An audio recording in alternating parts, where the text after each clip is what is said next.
Welcome everyone to another Tuesday night Pawnda Horses tournament. Tonight we're hosting a 7-round rapid.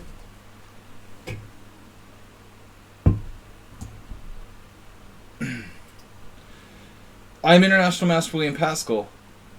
Thanks everyone for stopping by. We're going to be starting in about 15 minutes. Let me post this tournament.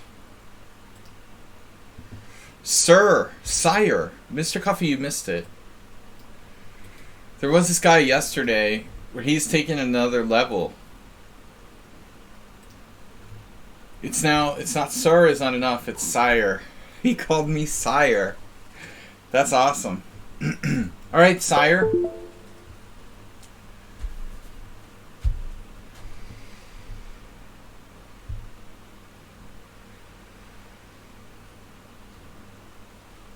Hello, sire.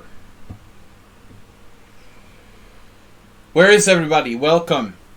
Let's see who's in the house. Mr. Coffee, move 11.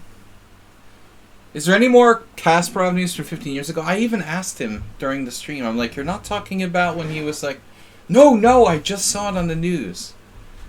Can't believe that was ridiculous. He made me believe him that there was really some Kasparov story.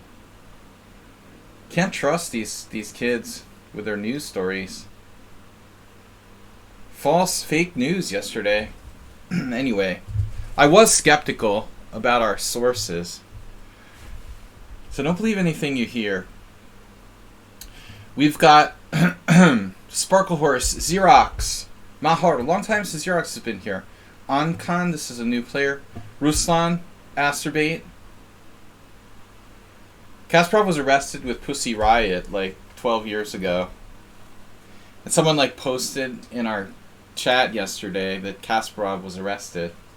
Of course, I can't fact check that. I didn't see anything about it. I mean, seriously, how can you... That was 2012. It wasn't even 2012, right? It was probably 2010. Maybe it was 2012. Maybe I had 2012 confused with 2022.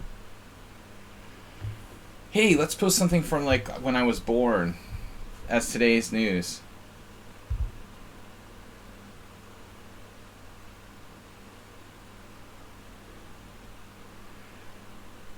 Yeah, Mule Skinner.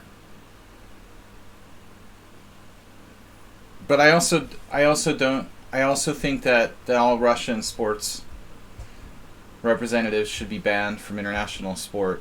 I don't think it's enough. It's not enough to say, "Oh, I'm against the war. Let me play in the tournament." You know, there was an Formula 1 driver who's complaining that it's so unfair that our Russian sportsmen aren't allowed to participate. You know, it's like it's unfair that little children in Ukraine who need cancer treatment are hiding in bunkers right now. That's what's unfair. Not like some rich Formula 1 driver or sports. It's of course there's a lot of things that aren't fair. I'm not sorry for a Formula 1 driver, and I think that chess players should be banned from international competitions. It's not enough to not play under the Russian flag, you know. I'm sorry. It's going on the tournament in Belgrade. I refuse to acknowledge that tournament exists. For me, that tournament doesn't exist. I don't think that Tranquilizer should even broadcast the games from that tournament, featuring 3 Russian players playing under the FIDE flag. And Serbia is a hugely Russian country, pro-Russian country. Although they've technically denounced the war, the attack on Ukraine, they're massively pro-Russia. So for me, don't talk about this tournament in Belgrade. I don't want to hear about it.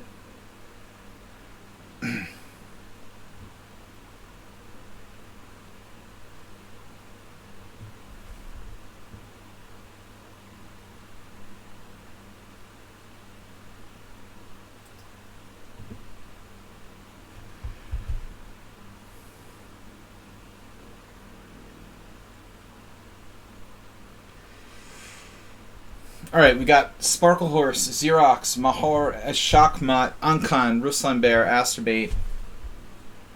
Yeah, I'm not playing games with idiots. Comparison. Seriously.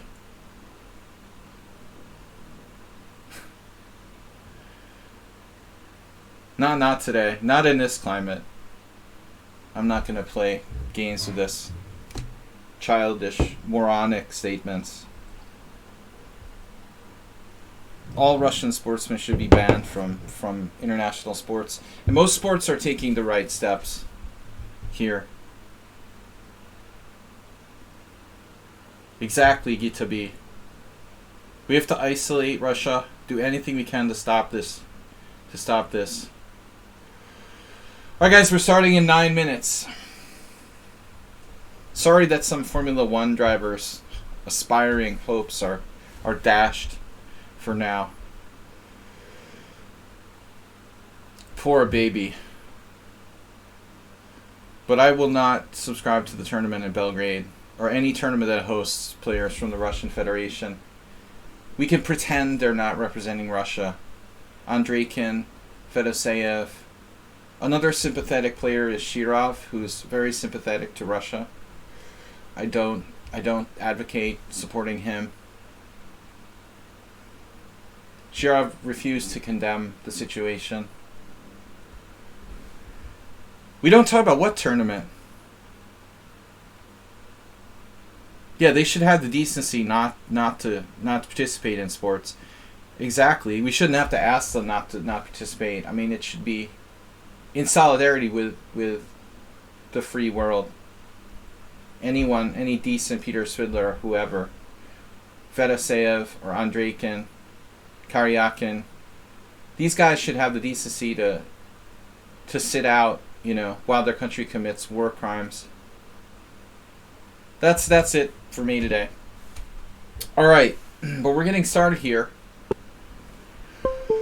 Sparkle Horse Xerox. Let's put the tournament in the let's put the tournament in the list. Who's Sergei Karyakin? Russian murder sympathizer. Okay. War crime sympathizer. Nice knowing you. I like how Magnus Carlsen has like no balls to stand up as a spokesman for the world of chess and make a statement. It's sort of disgusting how spineless Carlsen really is as a sportsman.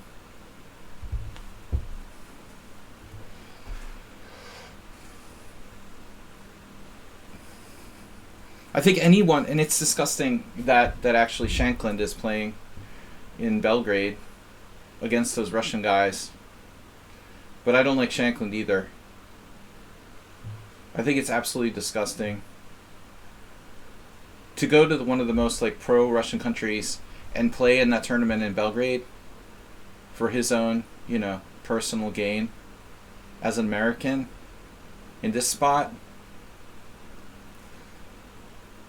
You lost whatever little respect, you had for me in the first place. What tournament? What super tournament? What's FIDE? FIDE made a very broad statement against the war in Ukraine, but they need to get rid of the oligarchs running FIDE. But I've been saying that for years, it's not like just now. FIDE is run by corrupt Russian oligarchs or whatever. That's something that should have been addressed long ago. Yeah, but Magnus is the most spineless, ballless chess player I know.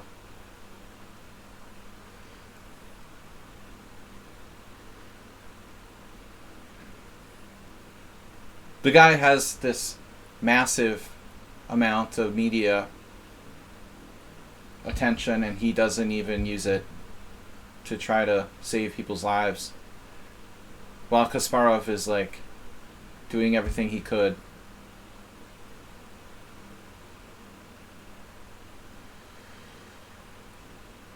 Practically worthless. Let's just keep playing in tournaments. When's the next match in Russia? Peace, good, war, bad. Yeah. Good old Magnus Carlsen. He's such a great, what an epic representative to the world of sport. All right, 4 minutes and 20 seconds. Basically, Magnus Carlsen is like a nothing burger as a human being. But he is a really good chess player. I'll give him that. Starting in 4 minutes. Sparkle Horse, Xerox, Cheesemate, Locker Guide, Mahar, Mule Skinner, El Shachmat, Spider-Man, Arkan, and Ruslan Bear. We've got 11 players. Astrobate, number 11. I'm going to try not to rant, about the war in Ukraine all stream. Anyone who provokes me is, Yeah, what did Magnus do in chess? He put the statement out that his manager gave him. Anyone that provokes me will be summarily banned, but I'm going to try to not rant tonight and take my mind off the horrible situation. Mr. Coffee, is good to see you. Guys, here's the tournament link. Please join and bring your friends.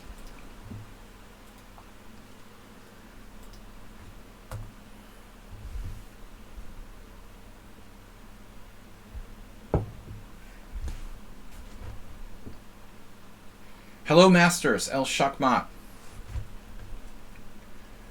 We got 2 minutes and 47 seconds. It's a 7-round casual rapid tournament. We usually get around 20 players. We're down to 10. Someone left. Come on. I sent 3 messages about this. Let's see. The Cheesemate is here. Dinekis, Oliveira, Lucas. Mule Skinner's in. Marco Ivan. And Zenchess. Zenchess is not in the tournament.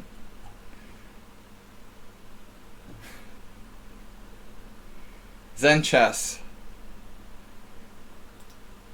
Wow, we've got a lot of friends online. Jim. Move 11, Mr. Coffee, Mule Skinner. When you play me 200 games, you get on my friends list. S. Courtright.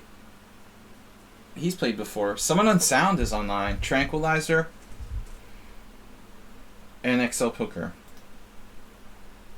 Oh, we're down to 9 players. What is going on with you guys? You can't abandon now. People are dropping out. No dropping out. Gouda.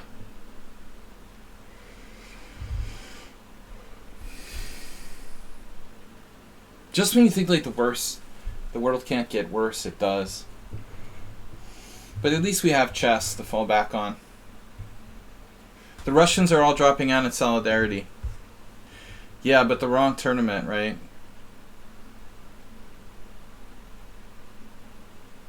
They shouldn't be playing in this idiot tournament in Belgrade.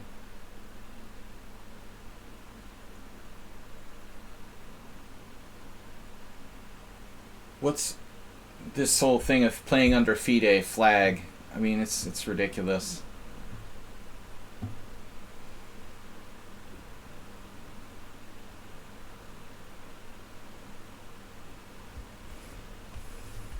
It's not about punishing individuals, but the whole, That's the reason for a ban of these sportsmen.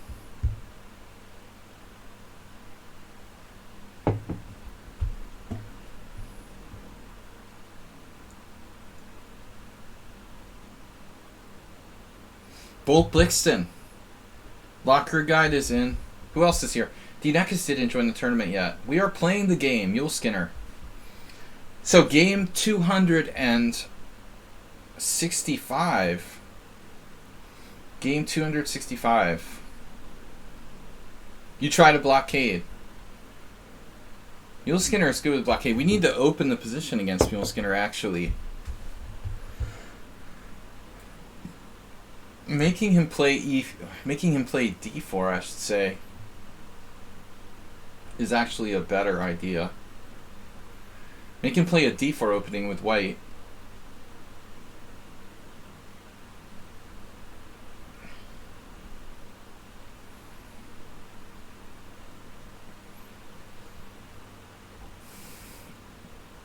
He plays Tarish type of stuff sometimes. This is not my normal approach here.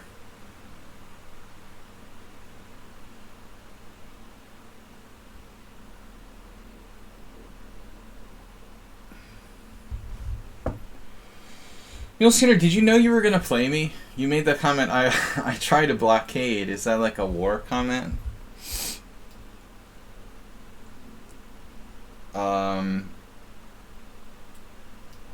Or was that directly aimed at me? Like you knew you were gonna play me? Sometimes people can actually guess from the pairing list who's gonna play who. Yeah, this is not a great line against Neil Skinner, who I think is good at closed positions. I'm not getting the open game I would prefer. He doesn't play the Tarish though. I've made him play the Tarish reversed in the past. It's funny, Neil Skinner. It seems like you're often white against me, or I've played e4 and you've played the French. Welcome everyone to the stream. International Master William Paschall hosting Pawnda Rapid Tournament here. Mr. Coffee, thank you. Donating 300 bits to make the stream great again. Make the stream great again. Democratic stream. Thank you. 300 bits, Mr. Coffee.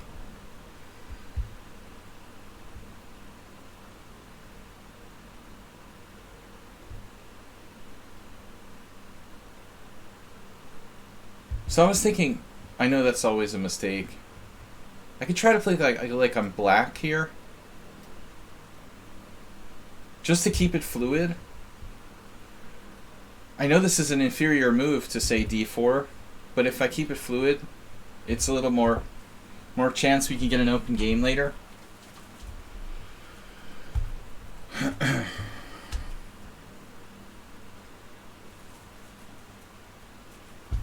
This is, yeah.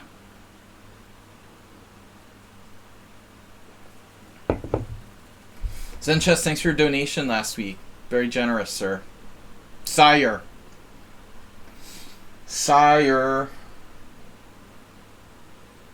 I think knight c3 is like the only move, objectively. Sire.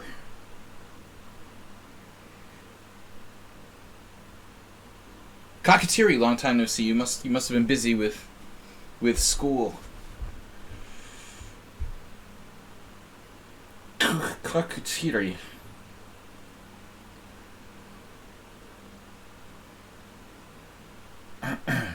Yeah, alright, so bishop f4 sucks. Objectively, I don't know. And objectively, white doesn't have an advantage. And this move is probably not that great. But is it bad? Maybe the best move for white is something along the lines of, what would Jim do? A3? Probably A3. I should try there. A3, B4.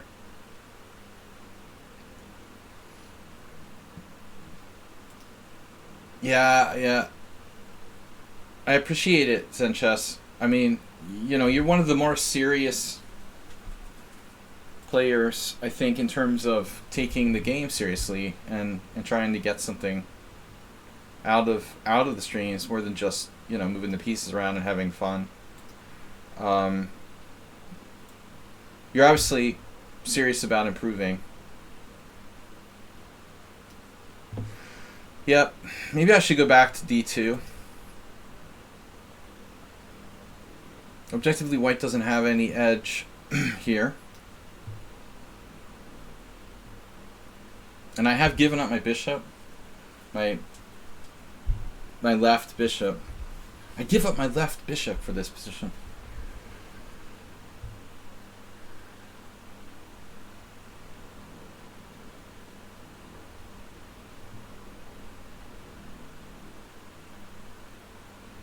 E4 at some point later on.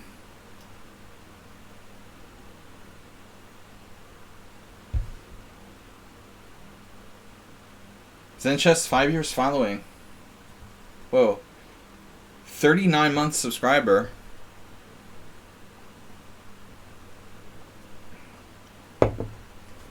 Mr. Coffee. Of course, there was like the first year I was streaming, we didn't have, it wasn't monetized, we didn't have subscribers.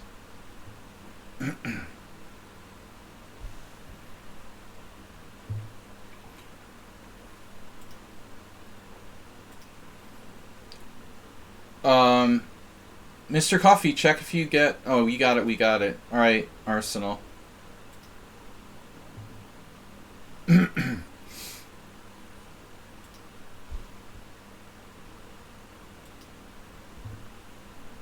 Arsenal's friend. From Drinking Club.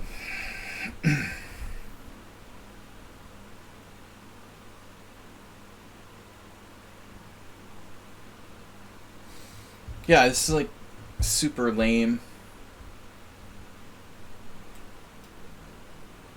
Super lame.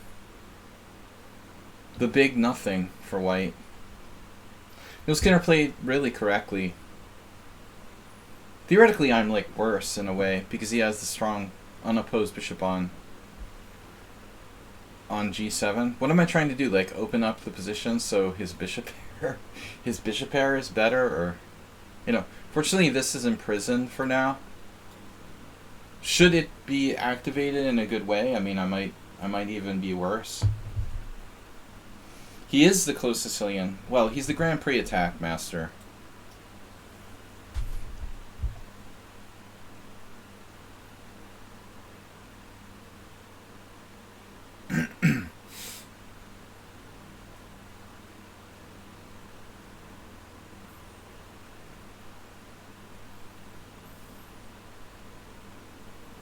I don't know what's more lame, like my position or Magnus Carlsen. You know, I was just thinking about that move. You're like a mind reader. The mind reader.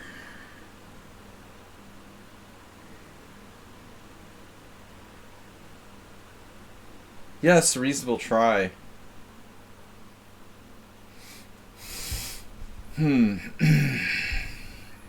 Yeah, looks like a good solid move.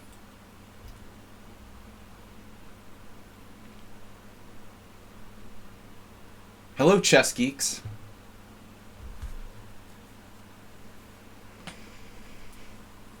What do you consider more sound, the Grand Prix attack or the closed? I guess the closed Sicilian proper is a little more quote-unquote sound. I mean, f4 is kind of a slightly weakening move. But I think when played optimally, like, the Grand Prix is okay, too. Yeah, it's safer to play without moving the f-pawn so early.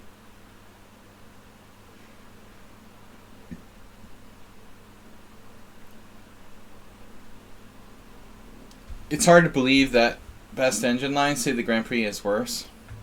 I mean, worse, like white is worse than equal. But it's possible.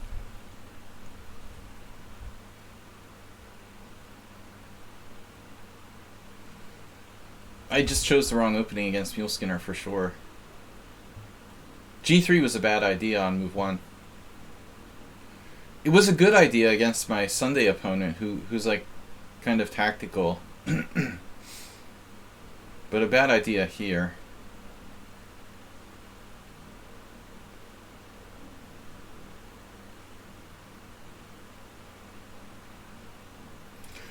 Well, we gotta do something, as they say.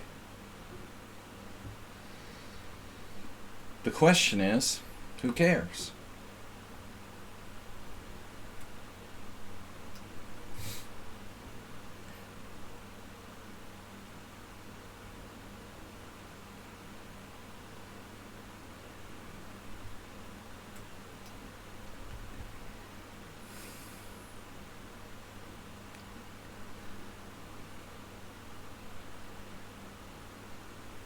Oh no. Yeah, just okay. I think Zen Chess. Did you give up the Grand Prix attack? Well, the Grand Prix, it depends on how you define that, by the way. You know, does the Grand Prix have to mean that you're playing Bishop C4? The variation that Zen Chess plays, like with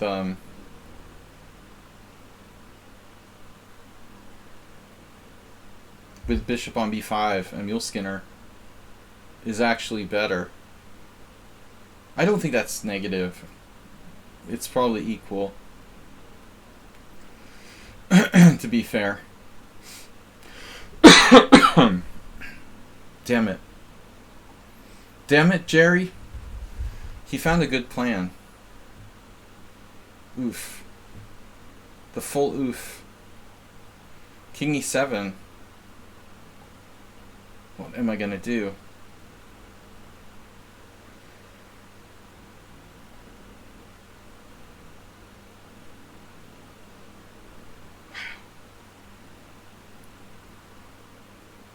Seriously.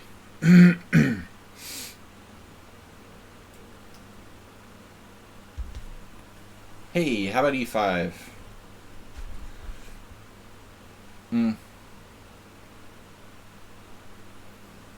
Yeah, I'm like slightly worse. Nice game by Mule Skinner. Why does he play so well against me? He's played a great game here. So steady and correct.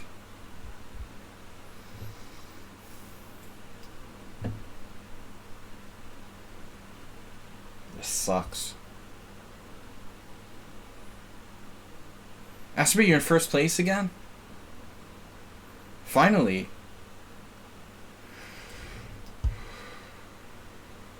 Black sort of rushes or is a little impatient.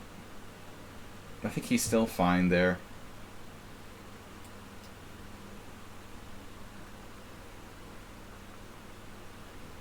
Wow, dude. That is such a good move. No b6, just bishop there. Damn.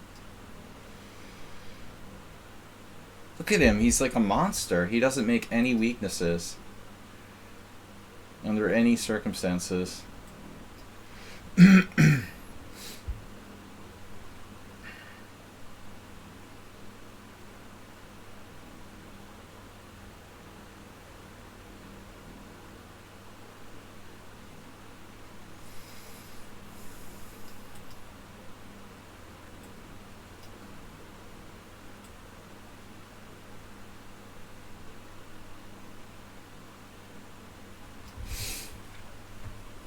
What about like h5? But I don't know when I could have played that arsenal. h5 takes. Is this even a good move? Does that even achieve anything?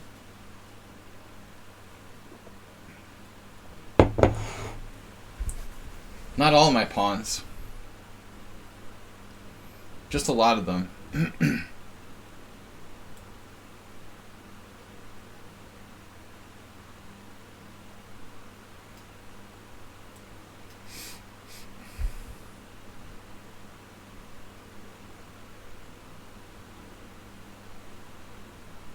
The only chance to beat him is to like beat him on time.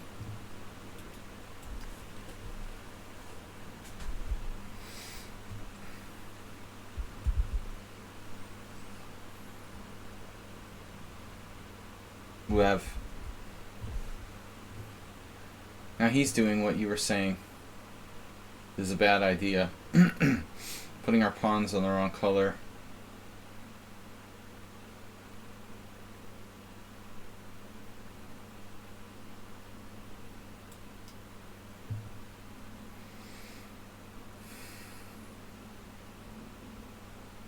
Yeah, that's got to be a mistake.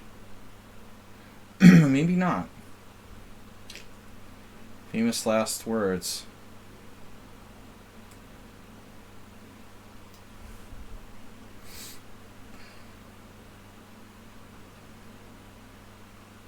I was just thinking, like, the bishop here, man. I mean, if he gets his bishop to d4...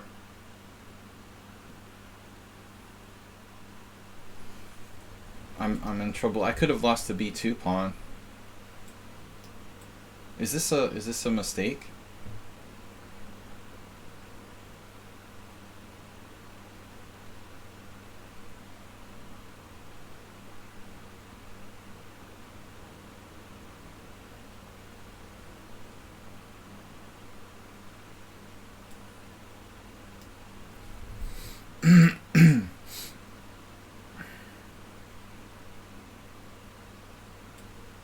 I think he had a strong move there.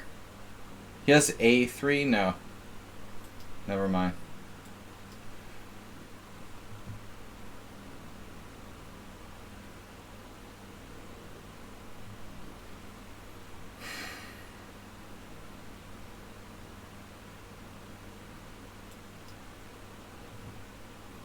I should have exchanged on g6 earlier, I guess.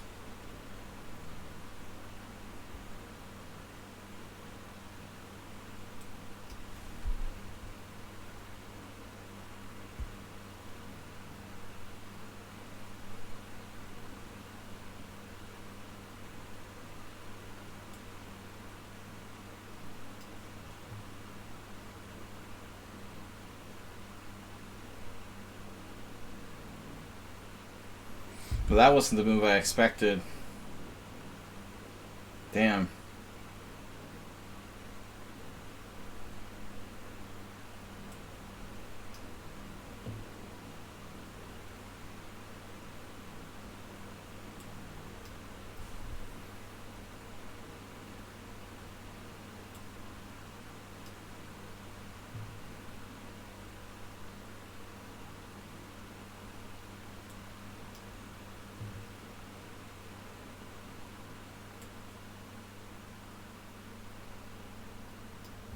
Damn, he's fast.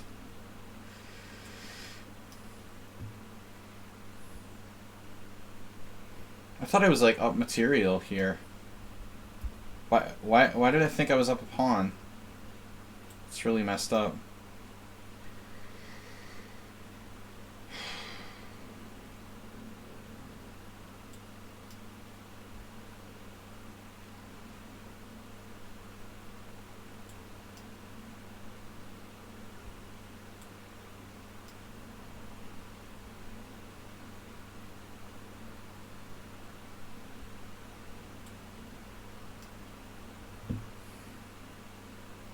And that was a great game by Black.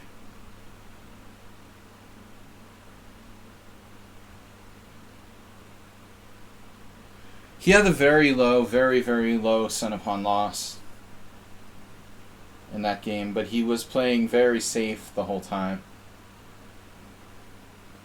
I guess I should have taken on g6 and been a pawn up. I was a very stupid guy to like let him take on h4.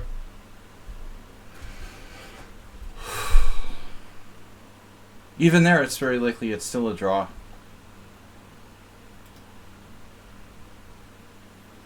That was a super solid game by Black.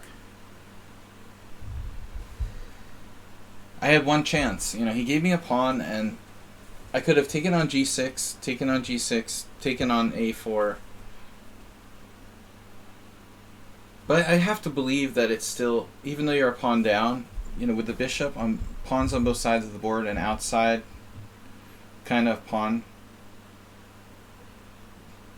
arrangement on the king side, I feel like you probably weren't losing no matter what. Asterbait with the win. Wow, nice one.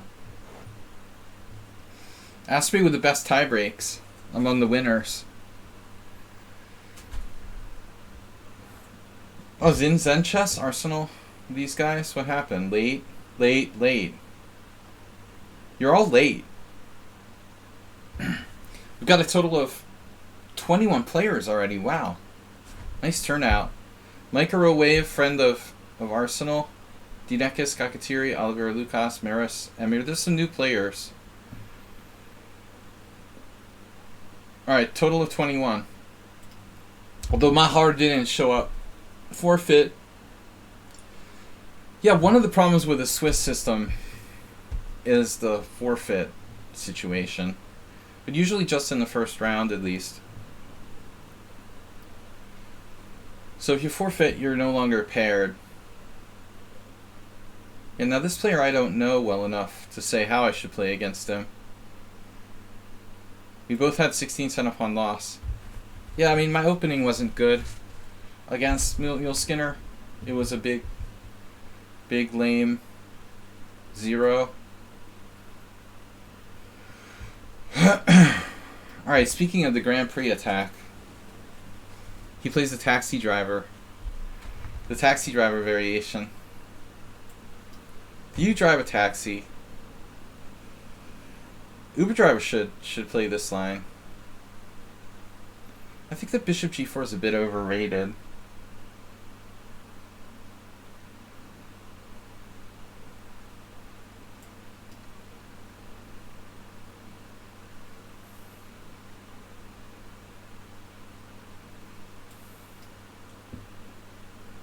No. No. Actually, yeah. You can play D4 if you want to.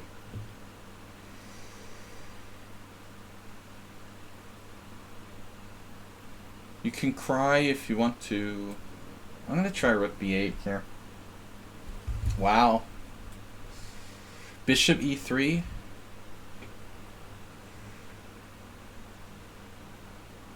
How are we doing? How's my driving? A5, B4. It's interesting. Bishop G4. What does that do? Is that a stupid move or what? I can play D4. I don't know if this is a good idea. It's kind of impulsive. He doesn't care.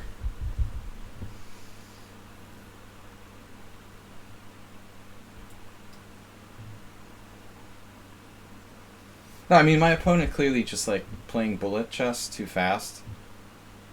Way too fast.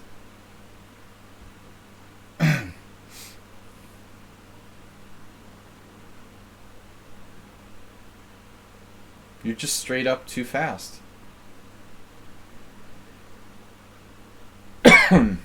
Pardon.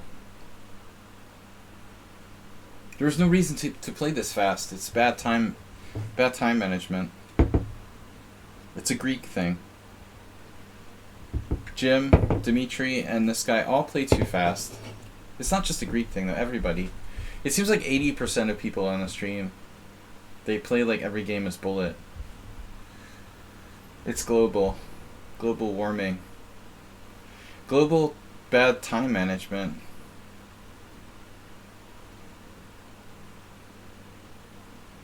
Better just not to ever get a bad position.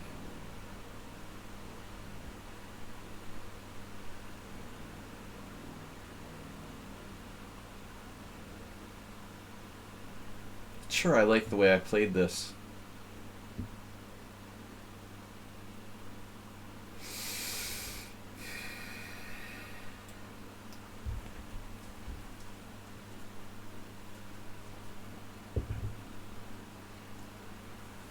Seven minutes to 4 now. He has more time than he started with. Yeah, it's another player that I don't get. I don't get it. How come people have higher, like, classical or rapid and blitz when he's only used 10 seconds for the first, like, 15 moves? Why is everyone's bullet rating so low, is my question. Is that the case, like, across the board, like, everyone has lower? Like, all bullet ratings are lower? Because I don't see that at the top. In bullet, everyone's, like, the top players are 30, 3,200. It's actually higher than the highest blitz ratings.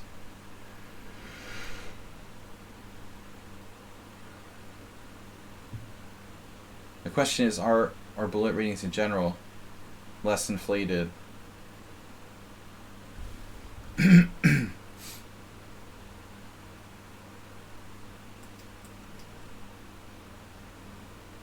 The time has come. Yeah, but I mean, we had 16 cent upon loss last games in chess, but I mean, we didn't do anything. Neil Skinner is right. That was a typical game where neither side does anything. Bullet is hard. Only random FMs. Yeah, and also CMs. Or WFMs. Get to 3,000. It's really weird, yeah. It can go either way. Some people have, like, exceedingly high ratings. But this player seems super fast, yet, you know, like a lot of people, Arsenal seems super fast, yet his bullet is lower. I guess everyone seems fast compared to me. It's, if I'm not ranting about like war in Europe, I'm ranting about bullet chess, right? Rant about something. Now what? Pressurizing my pawn. Pawn pressure. Interesting.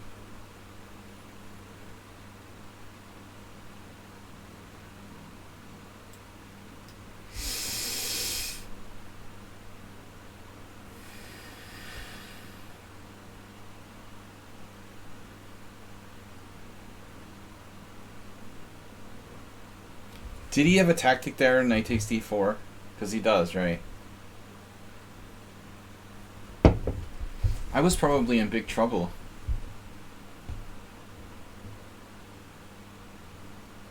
I really kind of set myself up for that. Niels, thanks for subscribing. Nice to have you back again. Niels in the house. Damn. Oh, I have a plan. I feel like the Grinch. F5? Damn it. Does that even work?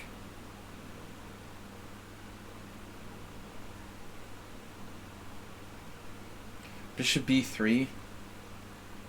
Is that better?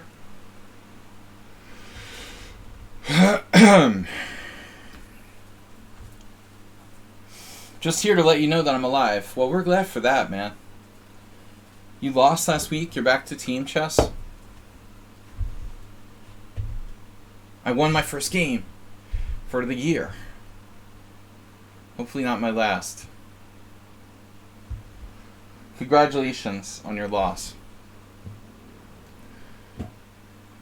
I mean, yeah. Just kidding. Alright, seriously. Now I have F5 at some point. But it's not the best, is it? What about rook e2? Again, tactics.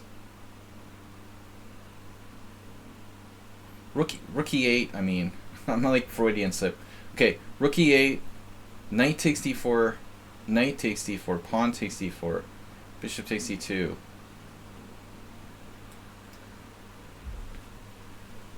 You have to lose to want to improve. Well, you have to learn from your defeats.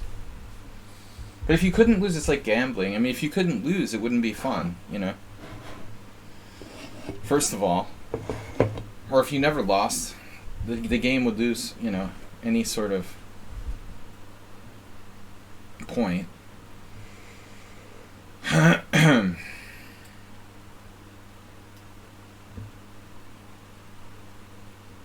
Okay, here we have to seriously consider taking with the pawn. Pawnda.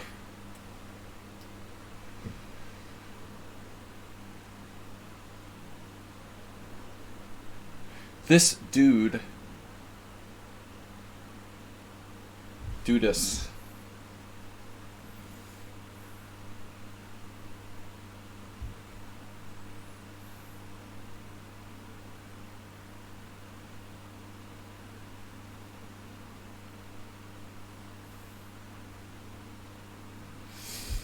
Rapid fire move, dude.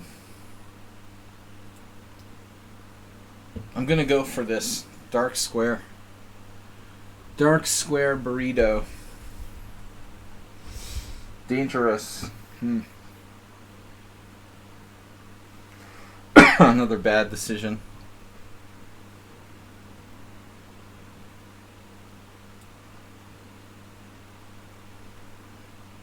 Terrible decision. He's got 5 minutes to my 1 minute. Man, what a weird practical style White has.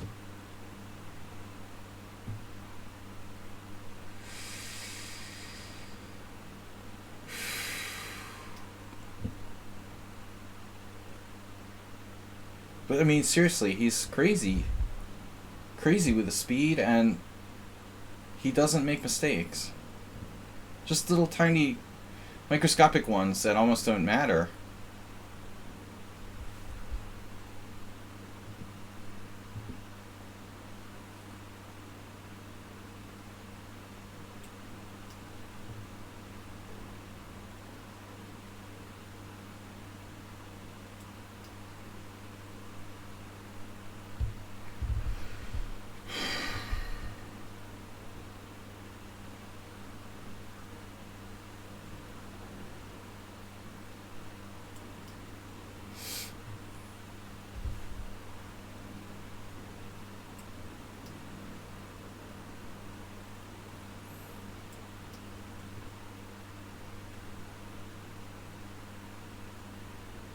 No, this is crazy.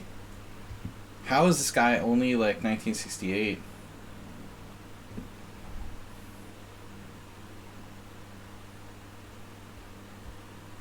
I don't remember our first game.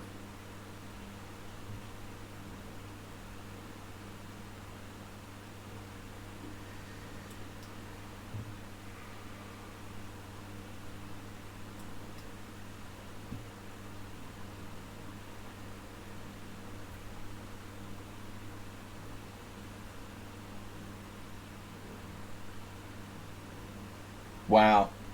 He made a positional mistake. He had the other capture. I mean, what am I saying? He has d4. And bishop e5 maybe. I can't believe he did that. He played the whole game like really well. Too quickly, but still no blunders, and then one positional mistake with c4.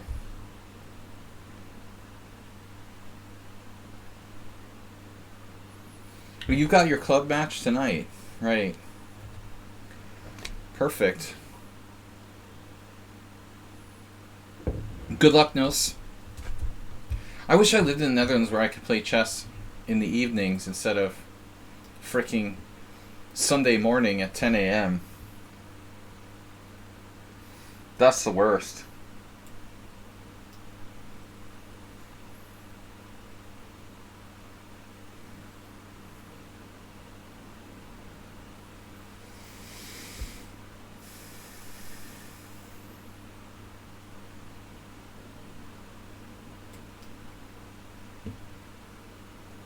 This guy's time is unreal.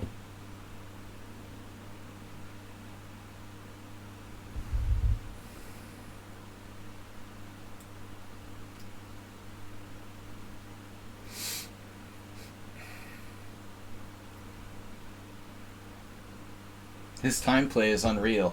I mean, how the hell is he 1800 in bullet? He's almost like flagging me. What the heck, dude? You could easily be...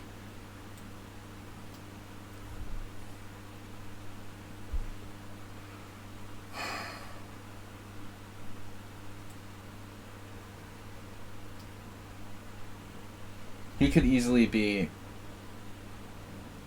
2200 in bullet with the speed he has. I guess he just freaks out or something. Wow. He's like freaking out, hanging his queen.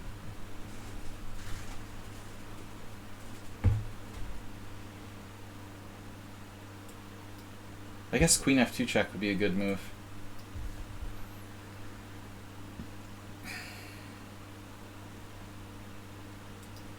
But I only got to say he's a young player, and he just plays too fast. Alright, Xerox against Pope Lixton. This is a tough game. The Xerox with the time pressure, but black better king safety. Black's also up a rook. Is that important? But it's white's move, okay. A rook was captured on e7. We're temporarily down a rook, but we're going to recapture it. Alright. Just trying to figure out where we're at here. That was a terrible game by me. I mean, you've got 3 minutes and your opponent has 10 seconds with increment. And you just like start freaking out and hanging your pieces. That tells me that you're used to like winning on time and sudden death or something. You know, you're just kind of like giving up the position to play for the flag as if it's sudden death. I mean, if it was sudden death, he would have probably been close to winning on time. Even if he drops his queen and whatever, you know, I might not be able to mate him in time. But that's kind of how he was playing. I don't know if that's the reason. Wow, this is crazy position. There's a threat on f2. Otherwise, Xerox had rook takes g7 there. Ooh, this is Bolt and Xerox battling it out in time pressure. Check! Wow. Bishop g7 doesn't work. That's a mean move. Oh, man. Oh, man.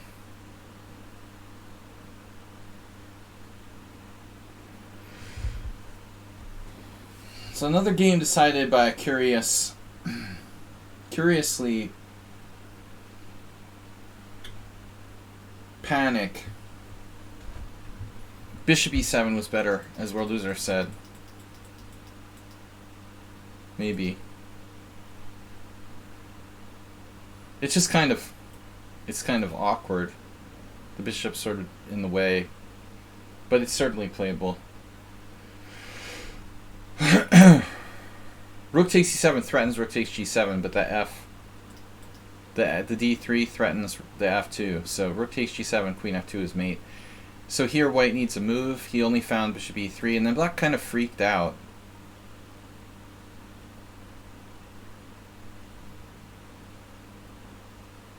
Not like kind of freaked out, like he totally freaked out, right? So queen takes b2. Queen takes b2. Well, you pointed out an interesting idea. d2, wow. d2, bishop takes b6, d1, check, queen, bishop f1. Yeah, that's an interesting possibility too. But again, everyone seems to be freaking out, you know, when they get in mild time pressure. You need nerves of steel. Never freak out. But never ever freak out when you have 3-second increment. Looks like black was winning. Wow, he was winning after bishop e3. But what was the win? There's a more obvious win? Oh, Arsenal fans d2. So queen b2 was like equal, but d2 wins. Wow. d2, bishop takes b6, d1, queen, bishop f1. I failed to realize this is winning because of bishop e5. But I guess queen d5 was also winning. Damn. Yeah, so that's poorly executed time pressure play.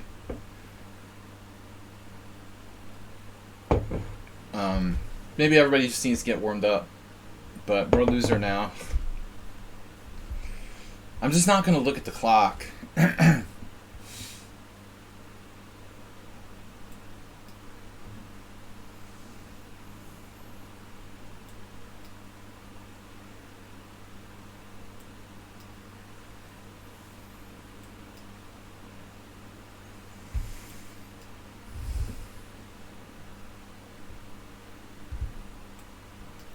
I had the same position in a training game last week with white.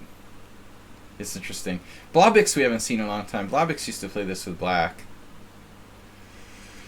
My opponent played something weird here. I guess d5, but I like knight e4. No, d5 doesn't seem right. Just basically a weird Queen's Indian. I don't know. This is my game with white against what was his name? Romanov, too. Against Blobix. I've had it a whole bunch of times with white.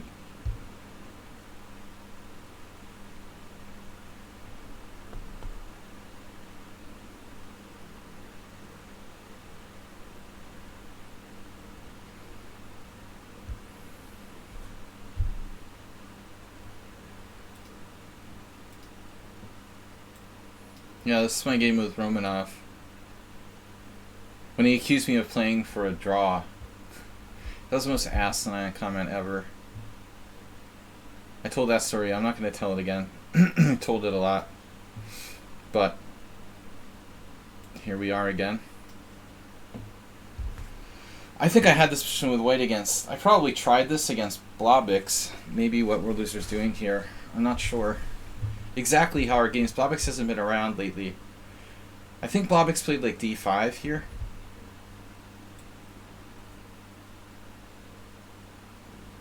I don't know if I got this exact position.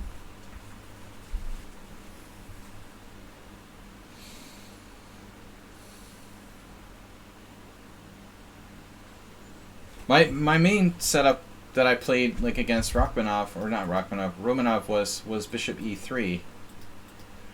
You know, just no pawn moves. I mean, bishop e3 looks weird, but it's very solid. I think you can also play bishop f4. But b3 is reasonable.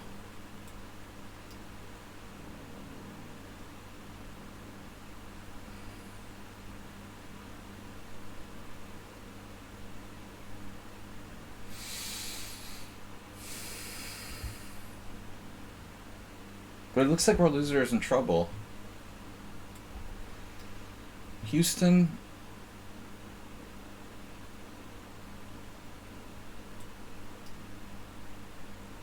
Houston, I want my pawn back.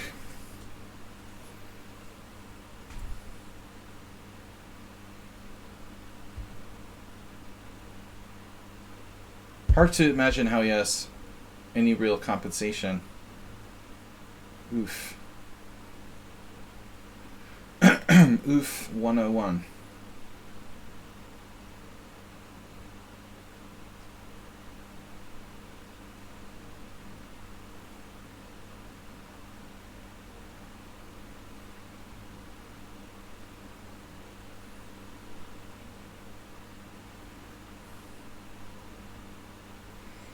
.95 and then 91 and then what?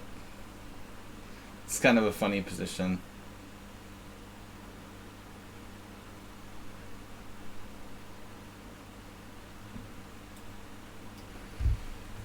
I guess I should just think about playing e5 instead of trying to be fancy.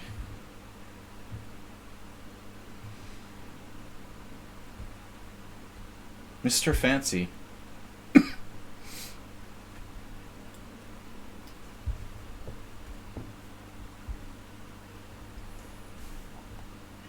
But whatever.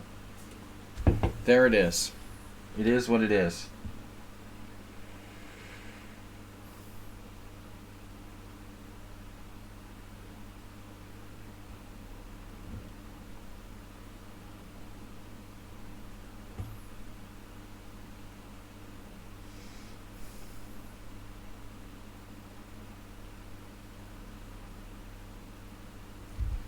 Where should I go? Queen g4, h3. Then where? I was initially going to play queen h6. Still probably a good move. Yeah. It's not great though. It doesn't look like a good square for my queen objectively. This is a mistake. It's a minor mistake. It's still a mistake. World loser also mistaken. Mistaking.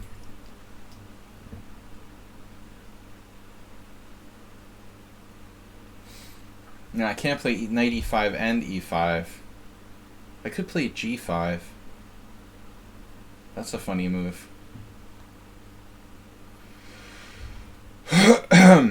g5.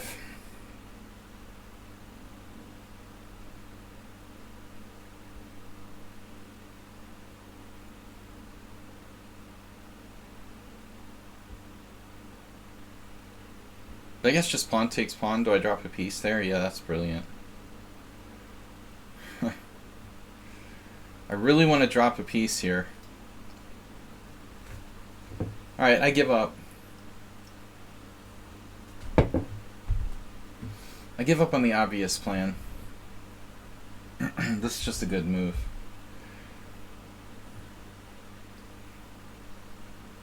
Or is it?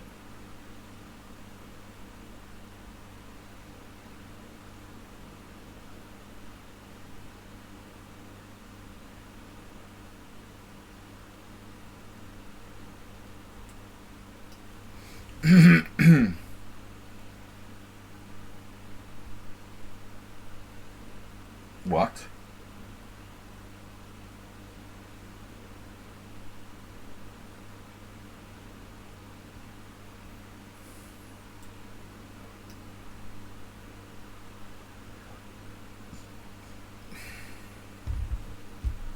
Man, this guy has a defense to everything.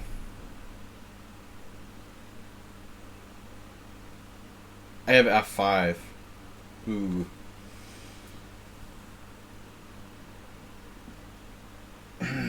f5 looks pretty good, but I'm still not sure.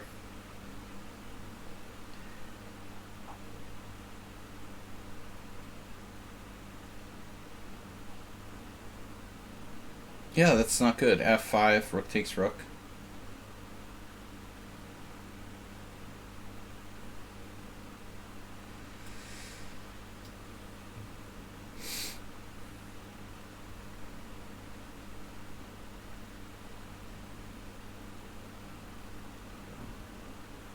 Now what about f5 here? He has queen d3.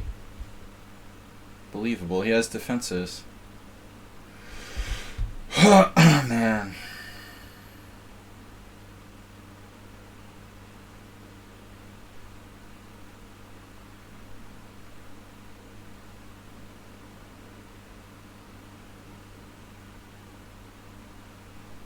Wow, that's so aggravating.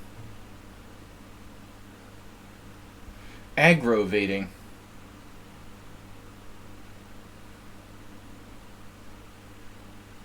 Man.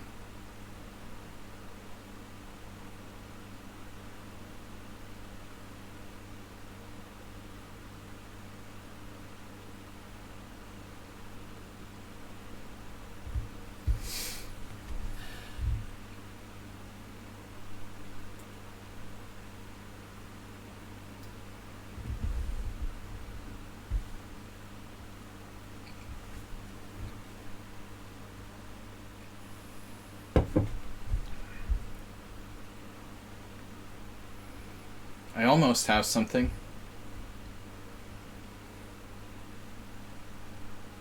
What? He can do that? Wow.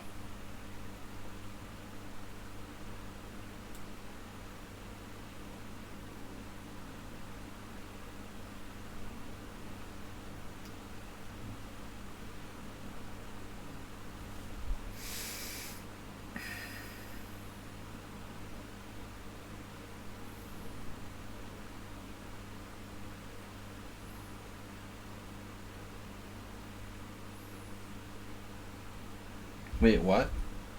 Say what?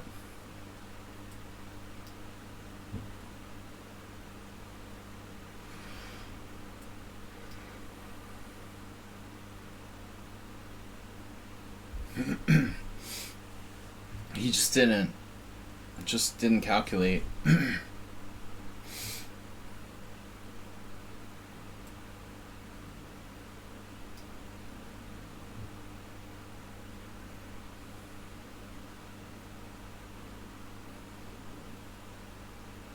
What's amazing is, you know, how little World Loser actually calculates and still manages to be 2300.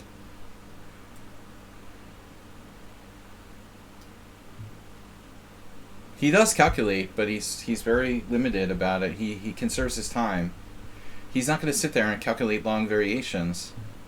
You know, he's rather like, I'm just going to be practical. Practicality above all else. But I think he goes too far, you know. Too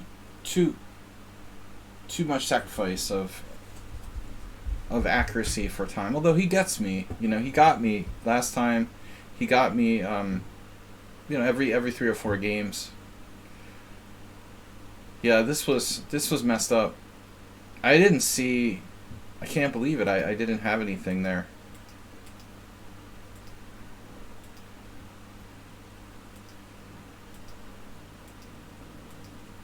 So CD is bad. But White already lost the advantage.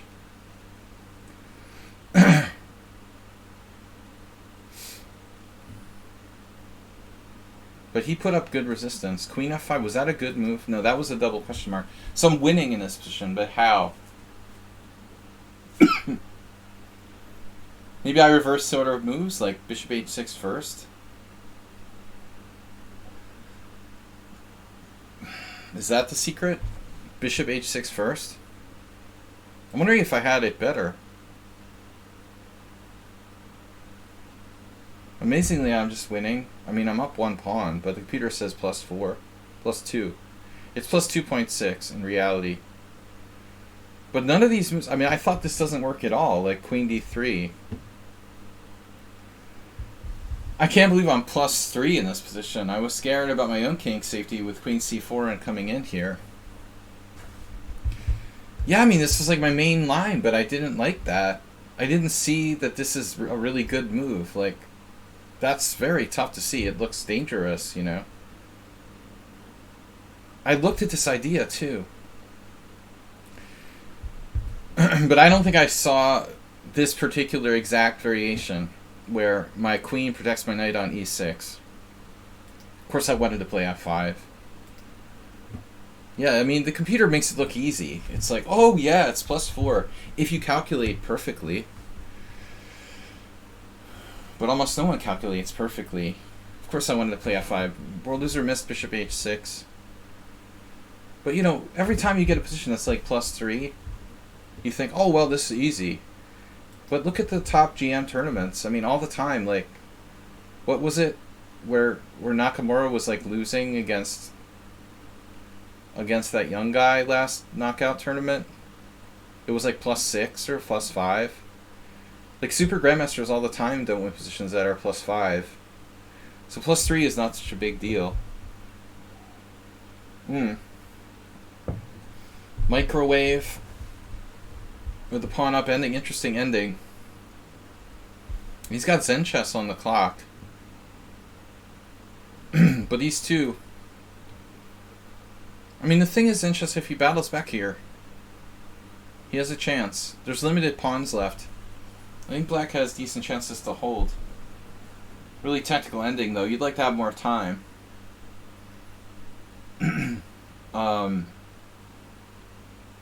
The bishop is a better piece than the knight. You want to knock out all the pawns and draw with like rook against rook and knight here. I think he had better already. Maybe. Is Zen chess screwing this up? Looks like he's playing without a plan to me.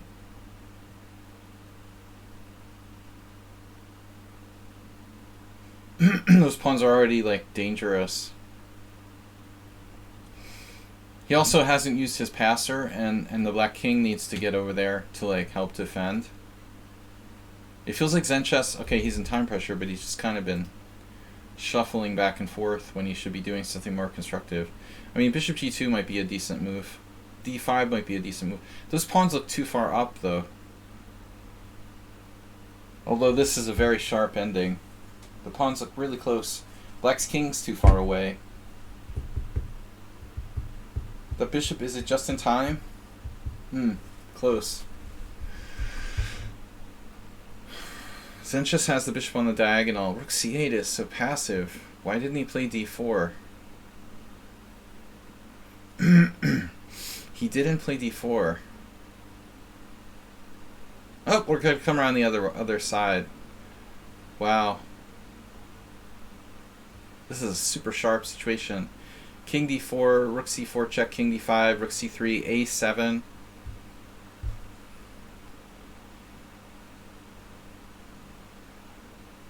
Well, he needs to take his time now.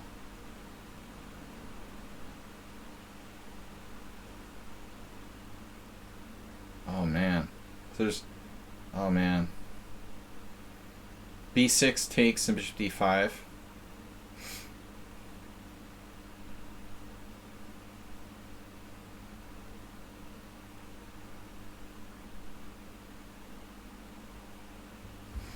Did it say what? So what? Zenchess just freaked out. Okay, takes, king takes, and now rook a8. Rook a8, rook a7 check, king d6. It looks bad. I think Zenchess had to improve earlier. It's too late to save the game. Yeah, it was the time pressure that did him in. That ending should have been okay for black.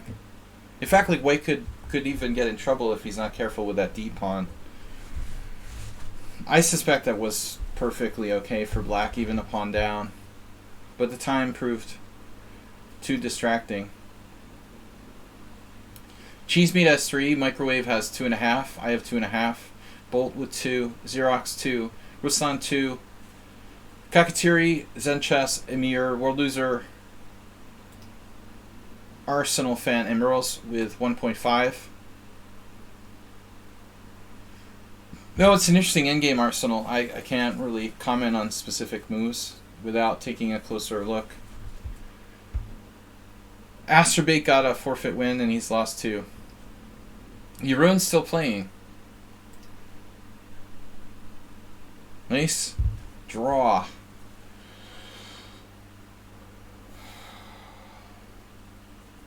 White is a dangerous outside pawn, but it probably is a draw. I don't know. Draw by mutual agreement. Dineka said 0.0 seconds.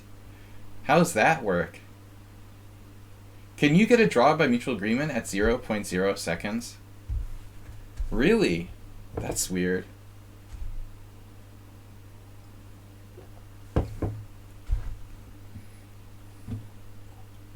Have you ever seen that happen? Oh, it could be... You mean the threefold repetition is draw by mutual agreement. But still, like, you don't flag in the moment when you go to 0.0. It must have been like a split second. Like, the threefold happened exactly as he became 0.0. Like, in an over-the-board game, I think that would be an interesting call. I mean, you have to make the claim. And if your flag is down, you lost. Even if it was a threefold, I would think you would be, like, with the flag down, you're down. It's an interesting question. Yeah, what would happen, Mr. Coffee, if it's like, your flag's down while you're claiming a threefold repetition? Really, there's a threefold repetition on the board. What takes precedence, the clock or the fact there's a threefold repetition on the board? I would imagine the clock, but I'm not an arbiter, you know.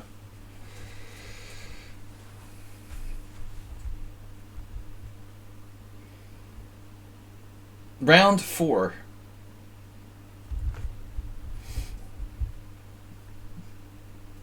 You like the Mad Magazine centerfold, Asterbait. You have to stop the clock to make the claim. Well, you should. It's a good idea. You could let your clock keep running, I guess, if you wanted to. but you can stop the clock. Can and should stop the clock. You have to have time left. I'm assuming, to claim a draw. Cheezo. What did we play the other day against Cheesemate? Oh, it was the Con Sicilian. Now he's changing up.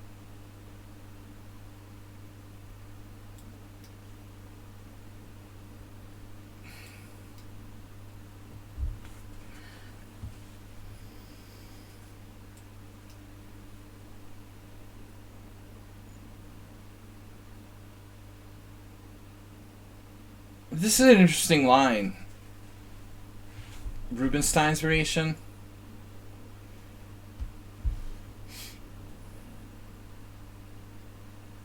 I guess I'll just play like the theoretically main line. But this variation is interesting, Cheesemate. I think that it's not a bad choice. It's playable for black. Nobody does Queen E2 because it sucks. I guess the world just kind of sucks, man. You can check with Tibiakov.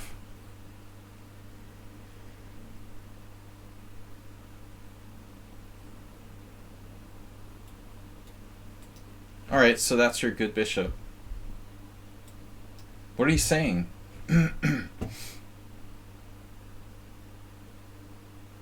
What? What is going on here? Cheesemate just like blundered. Alright, I'm gonna check my Halloween candy now for blunders. Queen D8, Rook D8, Knight E5.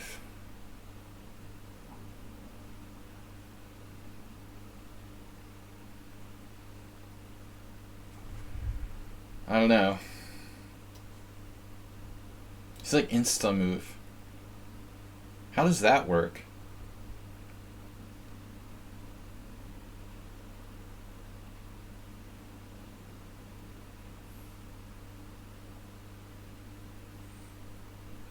Yeah, I mean, for claiming a draw repetition, you stop the clock, get the arbiter. And the important thing, Mr. Coffey, is that you don't make the move on the board, at least in FIDE. You don't, like, make the move and then stop the clock and go get the arbiter. You have to not make the move, stop the clock, go get the arbiter, say, I'm about to, demonstrate threefold repetition, and you reveal the move that makes threefold repetition. That's the proper technique. So rare that I've ever had to do that. But sometimes in confusing scrambles it happens that you're not sure. I mean, most people recognize when it's a threefold repetition. It looks like Cheesemate just like quickly reeled off a bad move, Bishop G4 here. So after takes, I think he has to take on F3, right? He just resigned. Ugh. He has to work. Alright. Distraction. Okay, Mr. Cheesemate has to work, but if we want to take a second to look at that opening, he's okay. I mean, it's a good line for black. It's just that he has to take. Or there's like Knight D7. I mean, this is really stodgy style. But I suppose it's playable. You can play Knight D7, strong pointing. Oh my god, Astrobate, the perfect game. Yes. I never had a perfect game before.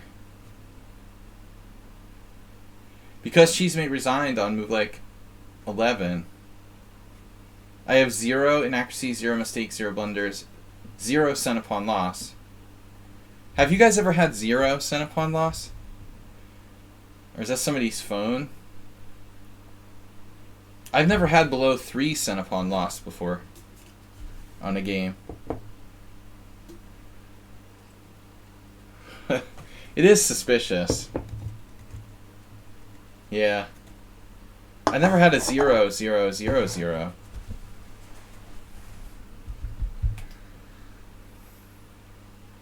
They're going to report me for this. So D takes E5, D takes E5.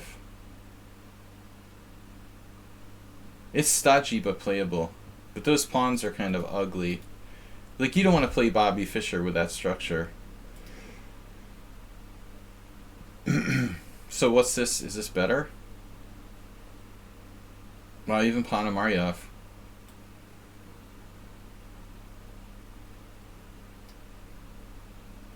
Well, anyways.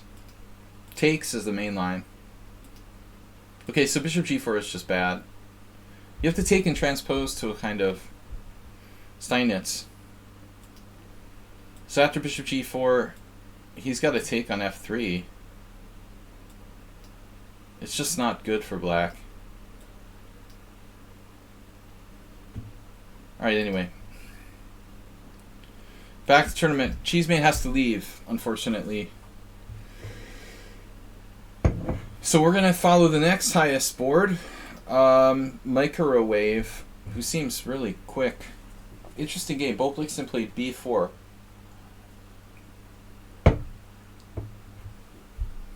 I miss Stapvargen and the Stonewall attack. Bolblixen with the kind of like anti-positional queenside pawn push and space grab. It might not be bad for white though. Look at this knight b8 move.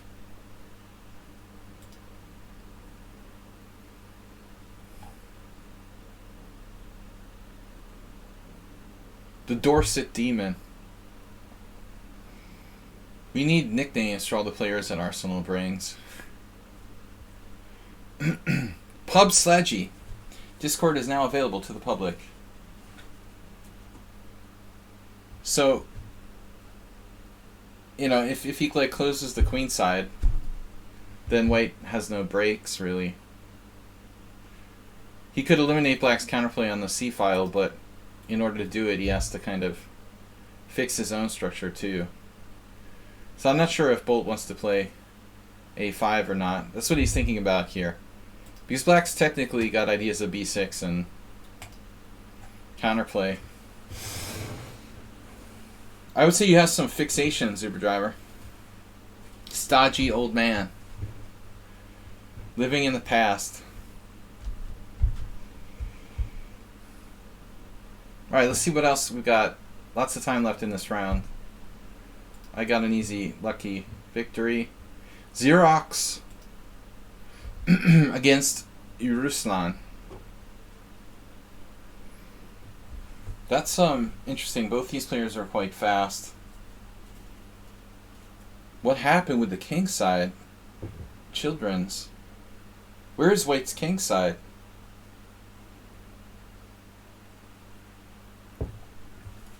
How did this happen to white's king side?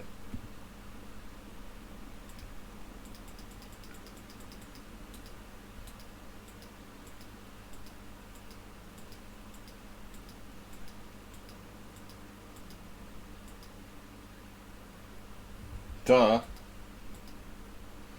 Wow. Yeah, that was weird, like putting the bishop on a4 from Xerox. I don't like what he did with his king side. Like, the white king is never going to be safe here. Don't want to underestimate Ruslan. So that game is interesting. Anything can happen there. Merles against World Loser. Whoa. A clump of pieces. I like this. Like Jenga. That's not too confusing.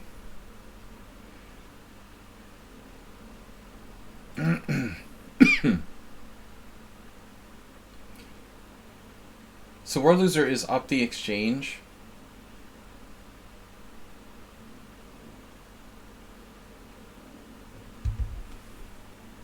But he's not going to play like g6.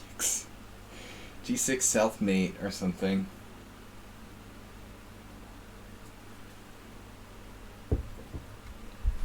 This Merle's character is kind of underrated. Another one of those players who's like fast and 1700 in bullet. It seems like a profile. Hey, Mickey, what's up? Astrobate said, oh no. Astrobate, what's up? What's the oh no? WJ Loof. WJ Loof resubscribed and I didn't even see it and he left? WJ Loof, are you here? I didn't catch you. Where was WJ Loof? He quietly subscribed. He said, hey chess people. I don't think I greeted you. I wish WJ Loof could play.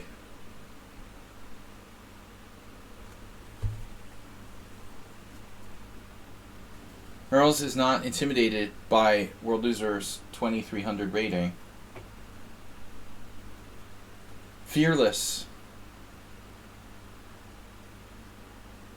Now it's going to be 2 knights against a rook. Those are nice knights you've got there. So white is better. I don't know about rook c8, but maybe World Loser's planning on breaking on the queen side.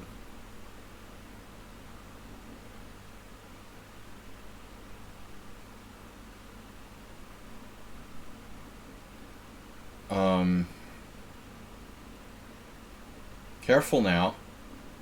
Whoa. Both sides are like blindly playing moves without really calculating, especially black. I mean white, sorry. Even worse than World Loser. Sorry, white's worse.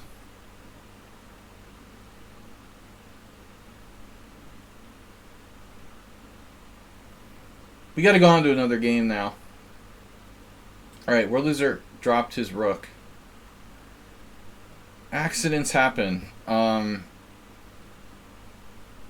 It's been a hard day at work for a lot of us. I think the people that work all day are more likely to blunder.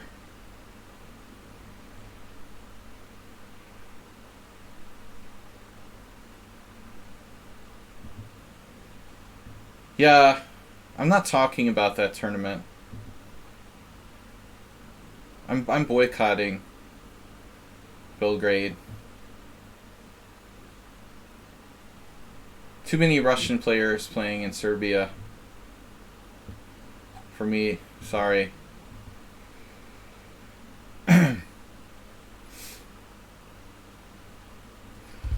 Without ranting any further. Yeah, I mean, World Loser, to be fair, you hung your rook. he's another one of these super fast players. But he actually like practically threw away a good position. I mean, both of you were playing too fast. Both of you were playing way too fast and making blunders, especially as soon as the rooks were exchanged. I think that he suddenly went from better to worse before you hung your rook. But I mean, I feel like everyone's suspicious too. I understand where you're coming from. I mean, his 1700 bullet rating. Yeah, no, he's kind of tricky. I was a little bit suspicious of him before, but I'm suspicious of everybody. But you can't, just hang your rook. I mean, I think he let you off the hook there.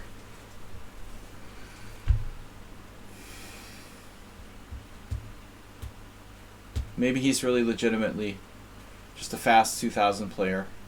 I also felt a little bit suspicious of him. Okay, but there's nothing he could do. I mean, you blundered a rook. Arsenal is playing. It's highly suspicious to blunder a rook. Those knights. It's a Sveshnikov. Wow, Arsenal with the anti-Sveshnikov. Nice positional game by Arsenal. Very neat and tidy. Look at those pieces. The E file. The correct color for the pawns. Not that that's that important here. Active queen. Man, I like Arsenal's game. Of course, both of these guys are playing the Sveshnikov with black, right? So Sveshnikov against Sveshnikov. But Arsenal is just getting better, and he's fast.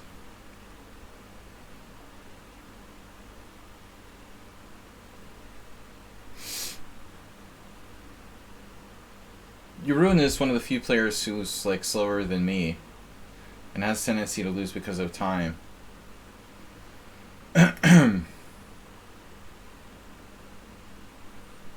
King G8 not recommended.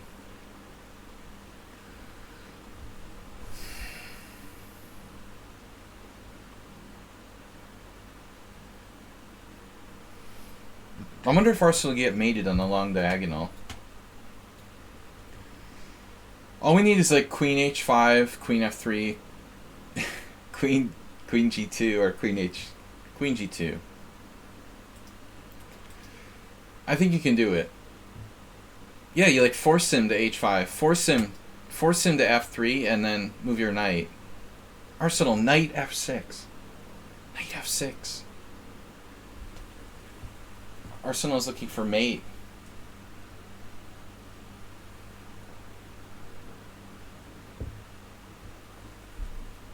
Oh my god. He's attacking the bishop on A8. That's the problem. Black has Queen D4 check. But Yurun's gonna get that bishop. I mean, Arsenal's getting that bishop in some lines. Now he's okay. Man. Yurun was so close to surviving there. Very, very sloppy Arsenal. Very sloppy play, you know, in the opponent's time pressure, like usual. He gets excited when he's winning. I mean, basically Arsenal is like a little kid, right? He's like an adult child. A man baby.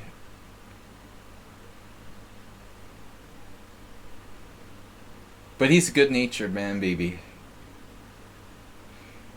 He gets excited when he's winning. And then starts playing too much for time. Holy shit. Did he just miss knight takes e5? Wasn't, like, white winning a piece there? Of course. That's what I'm saying. Like, he gets excited when the opponent's in time pressure.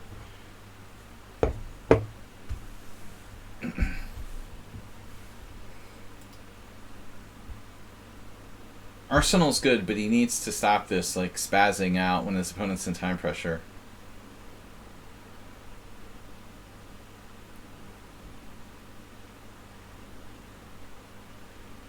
Chew your food slowly.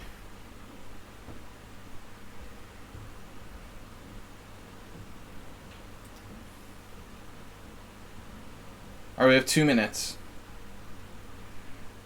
That was ugly. Arsenal hung a piece in a totally winning position with 30 seconds to like 7, and Yurun didn't see it. It's so easy when you're a backseat driver. I love commentating these games as a backseat driver. It's so much more fun than playing.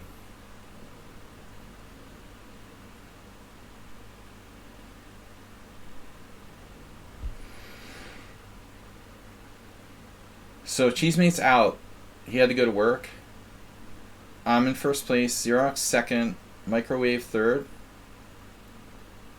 Okay, Microwave and Bolt Placement ended in a draw. So I guess I play one of those guys. Merles.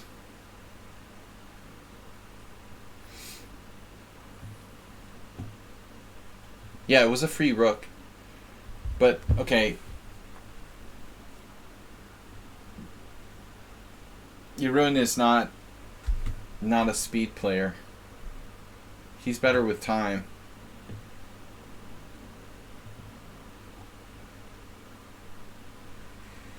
Oh, they're talking in Greek. I love it.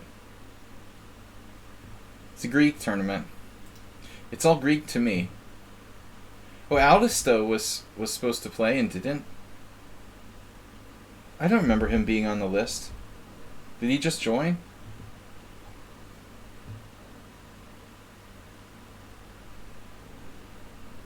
Yeah, Walter Brown was like that too, Uber driver. I think it's good.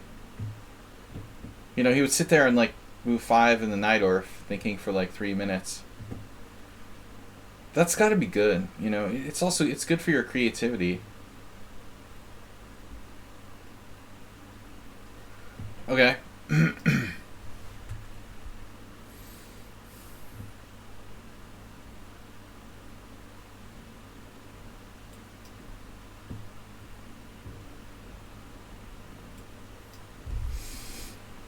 Microwave. Yeah, I like to play against f3. I didn't used to like it, but I like it now.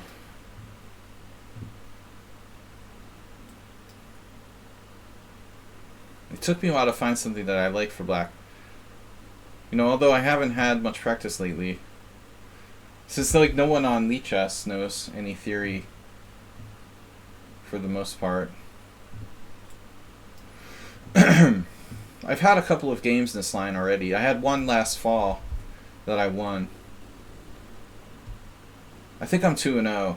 No, 2.5 out of 3. Not to brag. Not to boast, but the f3 Nimzo used to give me a hard time. And this line, you know, sort of solved the problem. Alright, so here I can take on c3 or play bishop a5. Bishop a5 is less explored. a3 is not a common move, by the way. I guess it's just play bishop a5. I don't think that a3 changes the position, but it's a rarity. Rarity.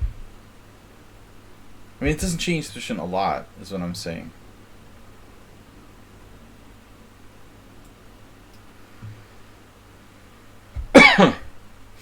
Pardon. Yeah, I mean, basically what we get now is like the world's best snake Benoni.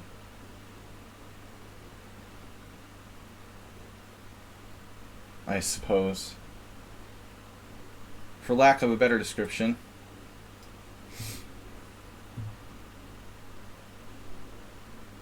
That is not fair. I tell you. Interesting.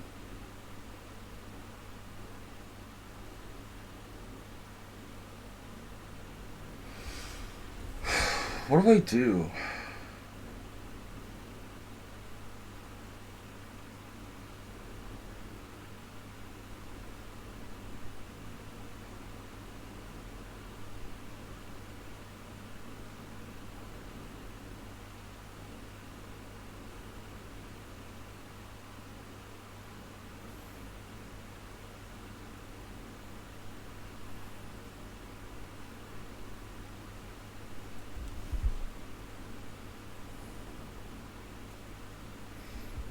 I guess I should just develop.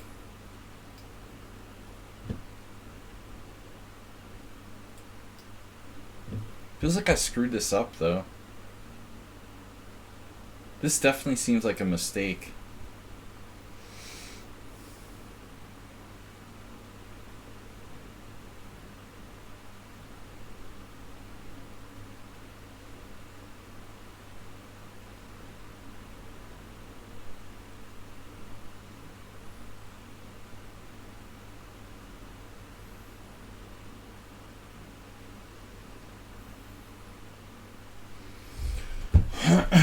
Thanks, Uber driver. Your goal is to like find my best tactical idea and like tell it to my opponent.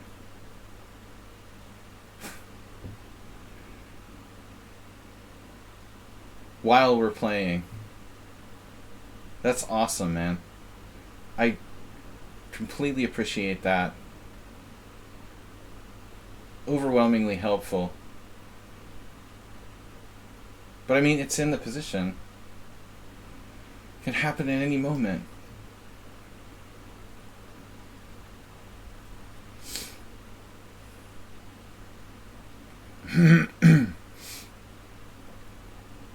I'll never forgive you.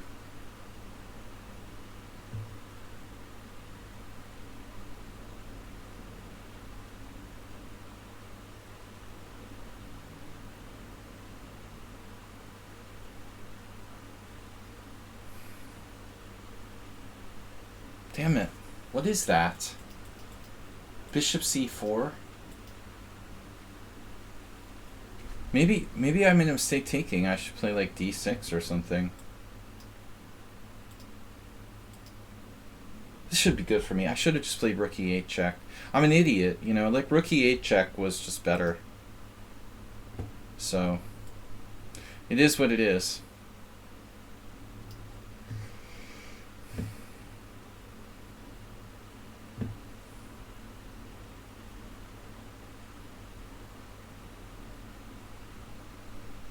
I think his move is a serious mistake, though. Although I'm probably wrong. It seems that he should play b3. Asterbate. The Asterbate plan. At least here I have a chance. After screwing this up.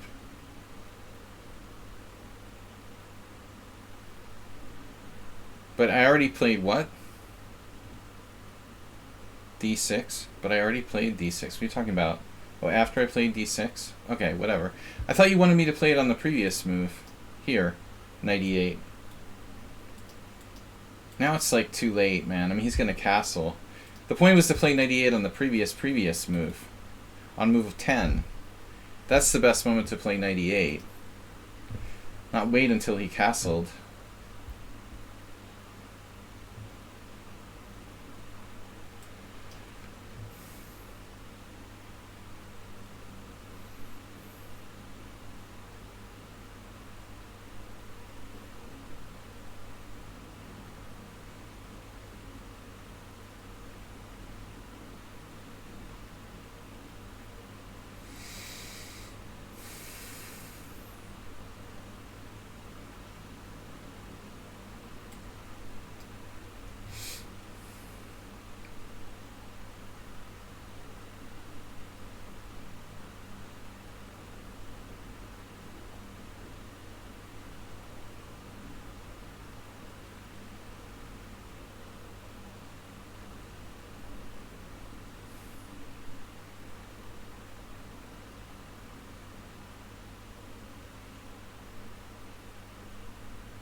I don't know.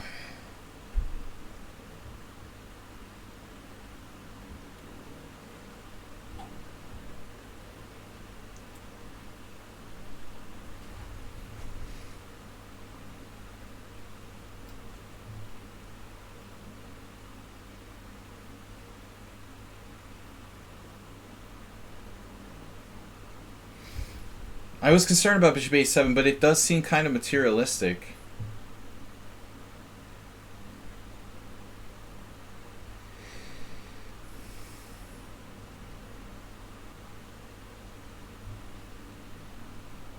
Certainly not the safest plan.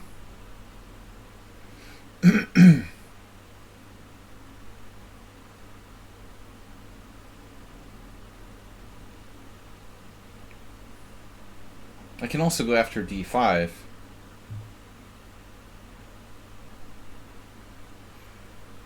Maybe that's my best move. Bishop b6 is also interesting. But maybe it's better to hold off on that. Hold off.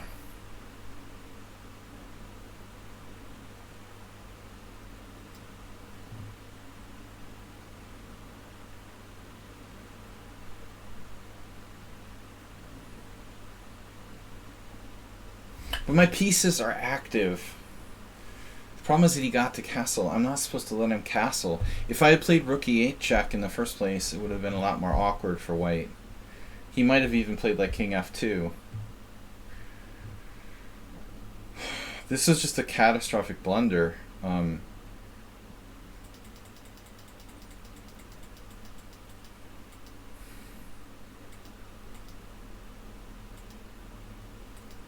have to play rook e8 check. He has a choice. King f2, knight e2, or bishop e2, and none of the above are optimal. They all have their problems.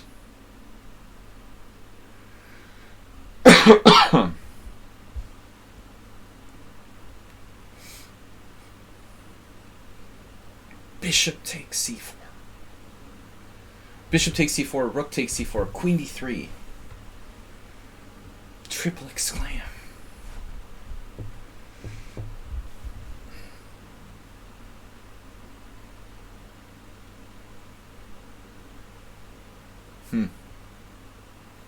Damn, dude, look at that queen. Stepping into the diagonal. Fearlessly. Right.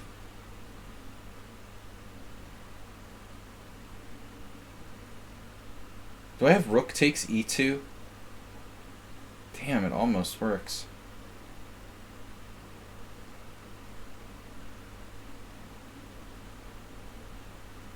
So close to a tactic here.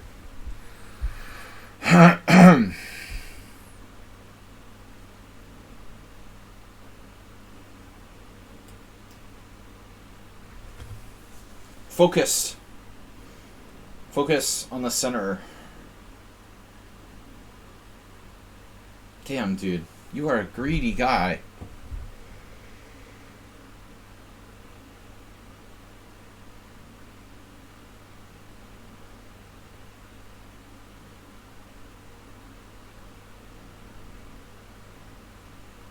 So what was I thinking now? Rook takes e2.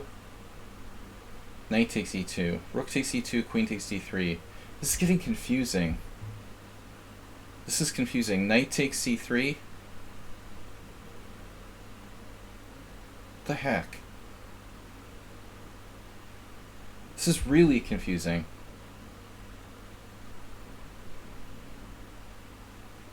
What the heck?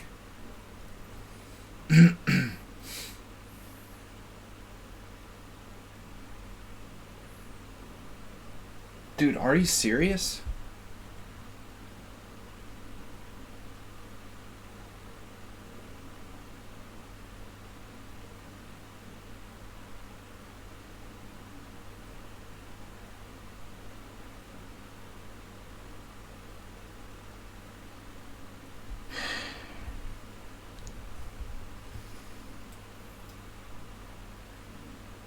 That's crazy.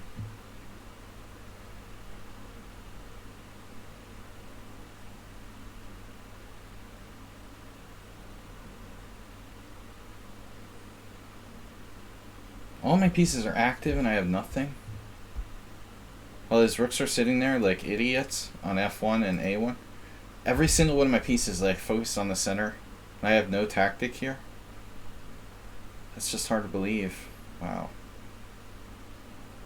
It's just not right.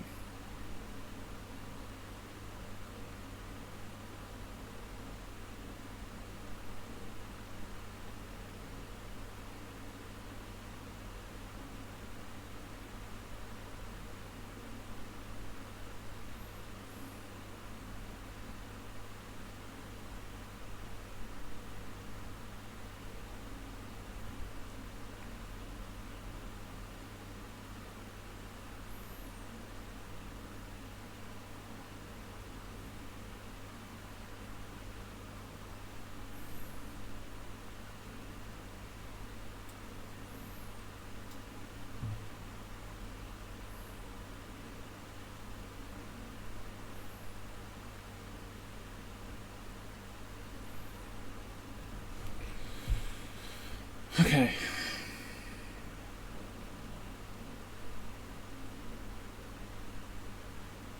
I just have nothing.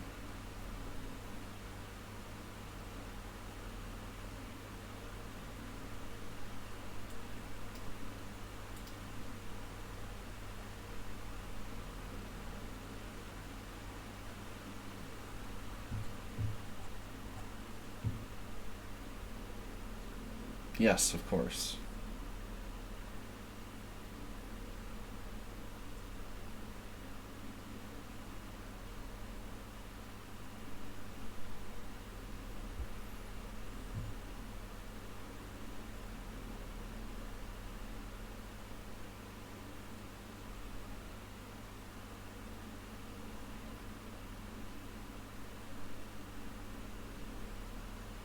He's gonna crush me in our first game.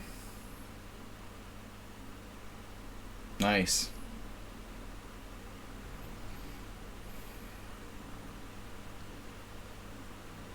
Chess police.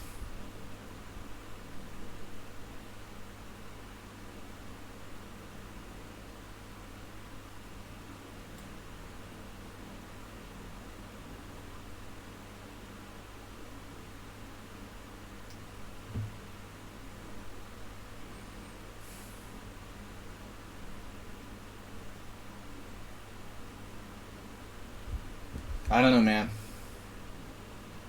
White was like a tactical god to survive this. Or I'm just an idiot.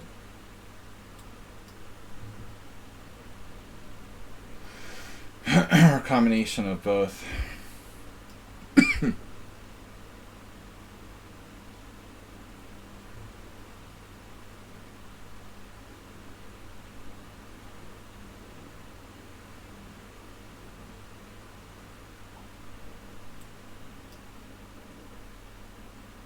Sees that instantly. Nice. Reminds me of another game I saw recently.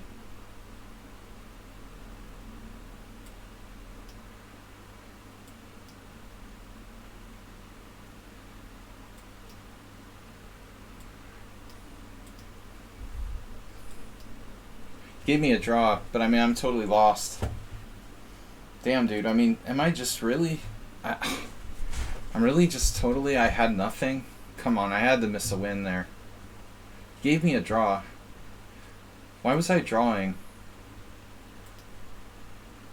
Are you serious? What? This is a repetition, yeah.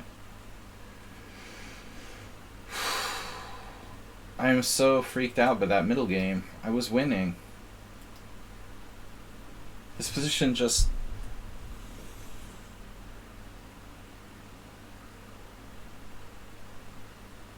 I should have played rook e2 right away. This position just made me crazy. I didn't see anything. I didn't see this. Uber driver's move from the chess police. There's no way I'm finding that. Maybe in a long game. I have to find that move. But this was so stupid. This is like the worst move of all time. After rook e8 check, I mean, black is just fine. I have a good game. But after this, it's terrible. After this, he just plays bishop c4. I'm just worse. This got out of control, though. Even after bishop a7, an insanely risky move for white. I have to find queen h4. I'm just not finding that move. Or h5, because that's obvious, right? h5. Of course, h5. But this, how does that work? I was looking for combinations, but... And what? Like this? Queen e3? There's no way I'm finding this in a blitz game. Anyway, I feel ashamed that he gave me a draw there.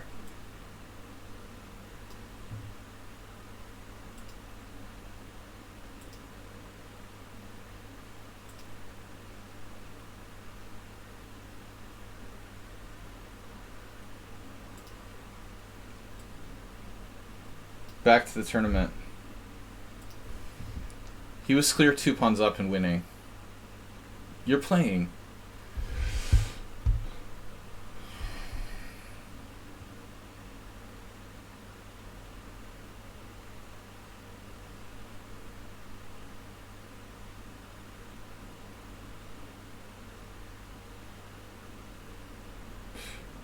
Yeah, the position was just too complex.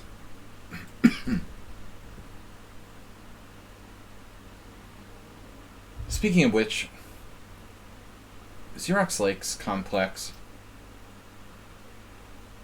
And he likes to play super fast. So I'd rather not get anything sharp. Too sharp here. My head was kind of out of it in calculation. After 4 rounds and a beer, better to stay in the realm of positional play.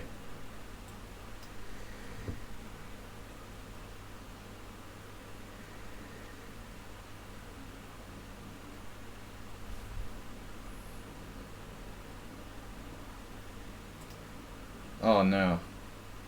I never play this with white. Why am I playing this?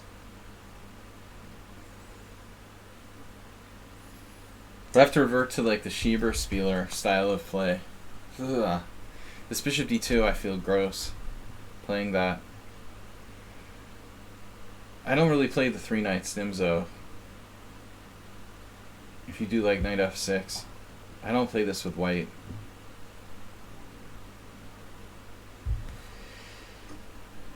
Arnie Palmer. Uber driver, is Arnie Dubois still alive? How old would he be? 75? More? Around 75? Wonder if Arnie's still alive. He could be kind of unpleasant, but sometimes he was tolerable.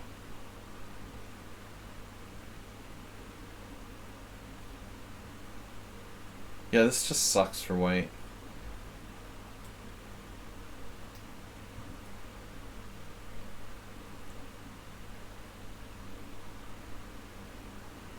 Play a5.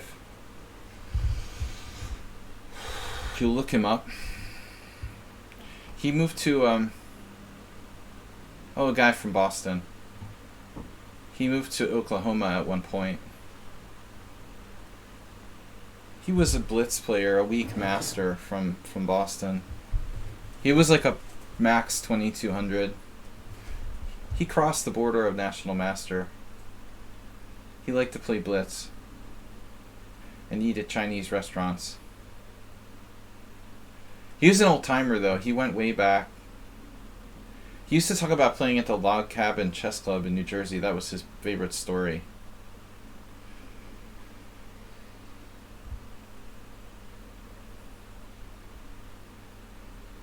Now it's possible to play a delayed bishop g5. Interesting.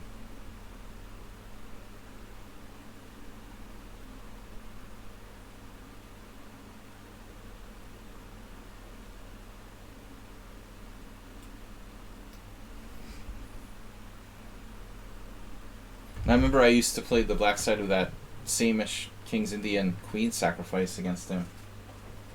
We had the Bronstein sacrifice. We had a lot of blitz games in that when I was around 2200. I would play him in blitz when we were on the same rating back in like 1991.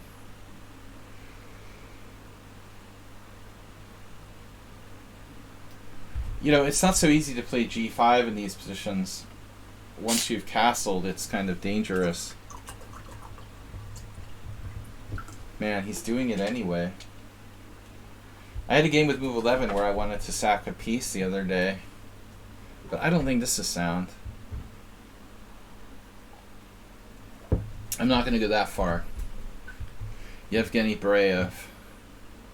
Then he takes g5. I'm skeptical, let's say that.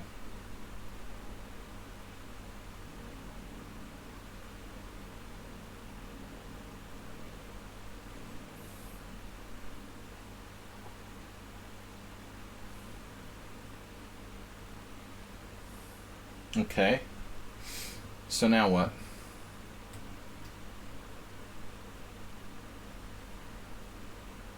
He would be 84.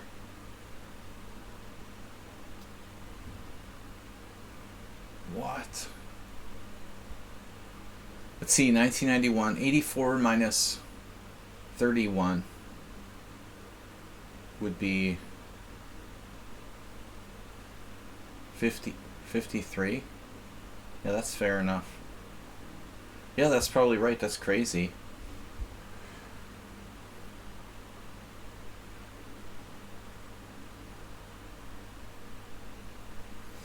You're lucky to make it to 84, I believe.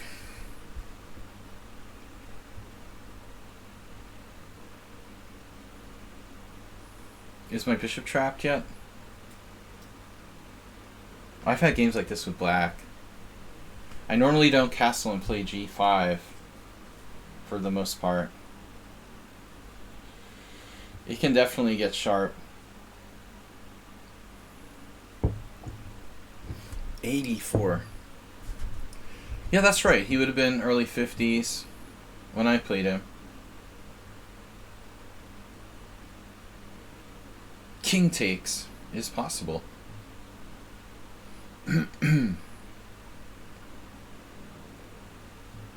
Maybe best.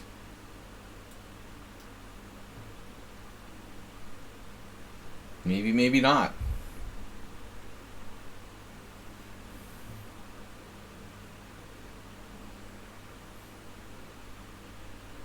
I never really played with him enough that I analyzed his game like that, Uber Driver. And he didn't play a lot of tournament chess. Although sometimes. I remember when Jorge Samar Hasbun was a little kid and he first was getting strong. He was around 12 or 11. And he tied for first with Arnie in like a expert section.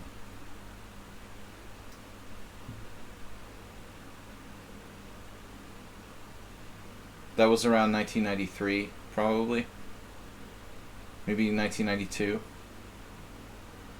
Somewhere around there.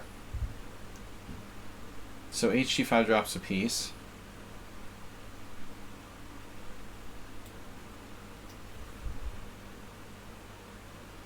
No, he dropped under 2200.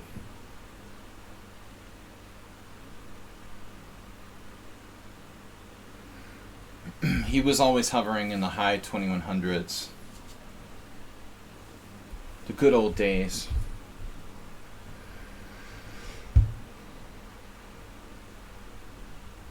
It's scary. People that I knew when they were 50 are 80 now. It's crazy.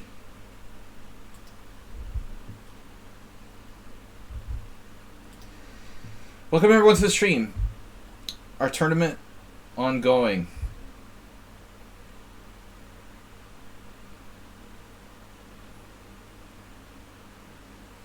Yeah, when people like Xerox were 3 years old.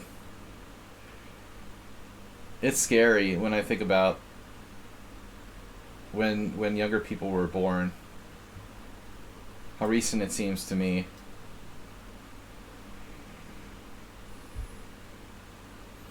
Like Schieberspieler.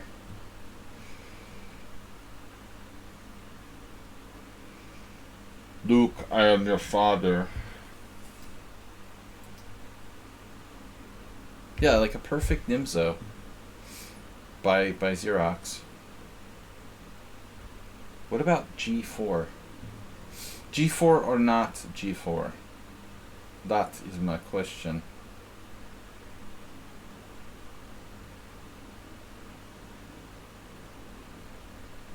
There's also D5, but very dangerous move to play that. How am I going to get my pieces in the game? I think it's better to be solid. Better to be solid than sorry. Rather than freaking out with G4. I'm actually thinking about him playing G4. I mean, dude, I don't know if you want to do that. It's like an aggressive mule skinner.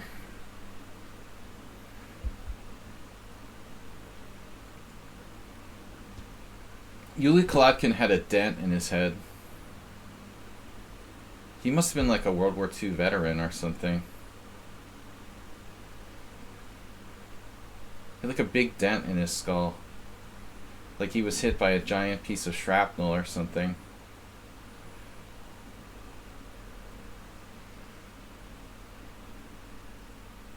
That kind of freaked me out.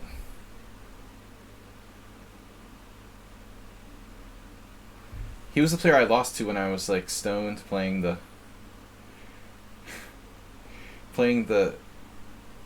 Budapest Gambit the only time in my life.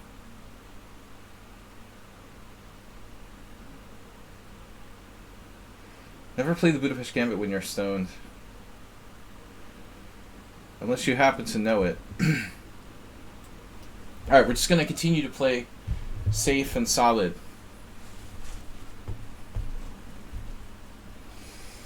I had a good score against him until I lost when I was smoking dope and sacked a piece for nothing.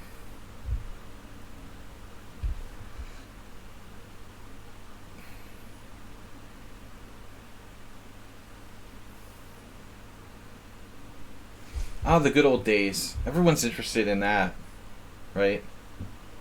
Uber driver likes Uber driver. Are you in the tournament? Are you playing? Or are you just here to troll?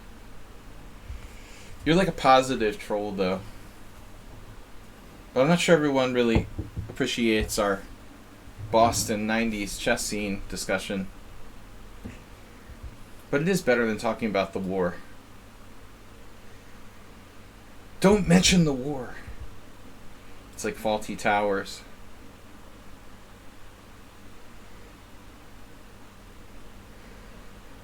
Oh, we're creeping up.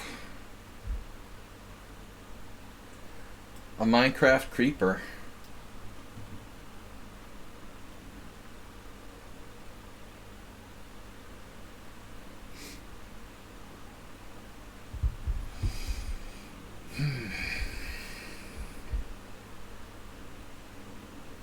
I didn't know the Xerox was so Nimzovich-ian.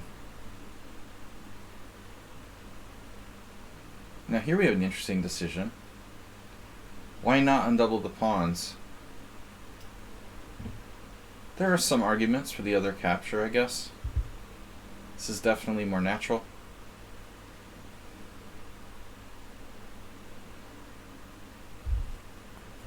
You're gone.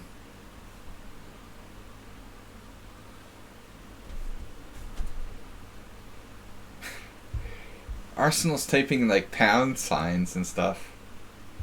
What is that? Are you converting rubles? Is this a good time to invest in the ruble? Anyone out there into Forex?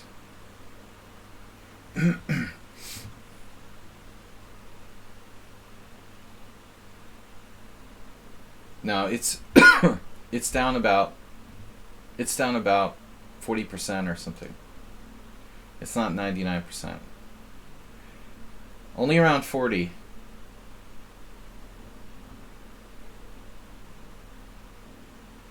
To all those using assistance and Vladimir Putin. All right.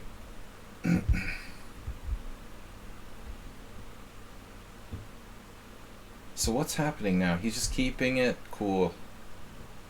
Rook, it's no problem. Rook h8 check.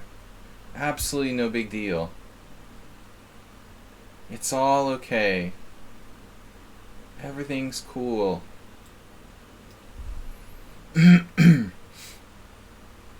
Whoa. A very rare Xerox blunder.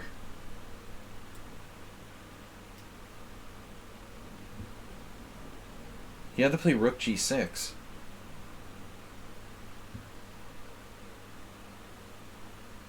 It is seriously uncharacteristic of him to blunder. Is he even lost after Rook g6? I mean, I guess I could play Rook h8. I might have something there. I guess I'm winning. But it didn't look that easy to me. Alright, not a bad game, but he was better apparently after the opening. That's disturbing. Naturally, this position has never happened because nobody plays like Bishop g5 here.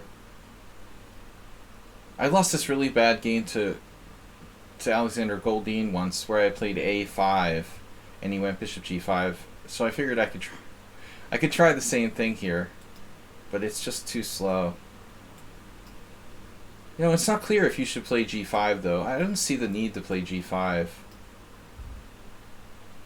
You could even play, like, Bishop e7 and have a Zoltan Almashi day. Alright.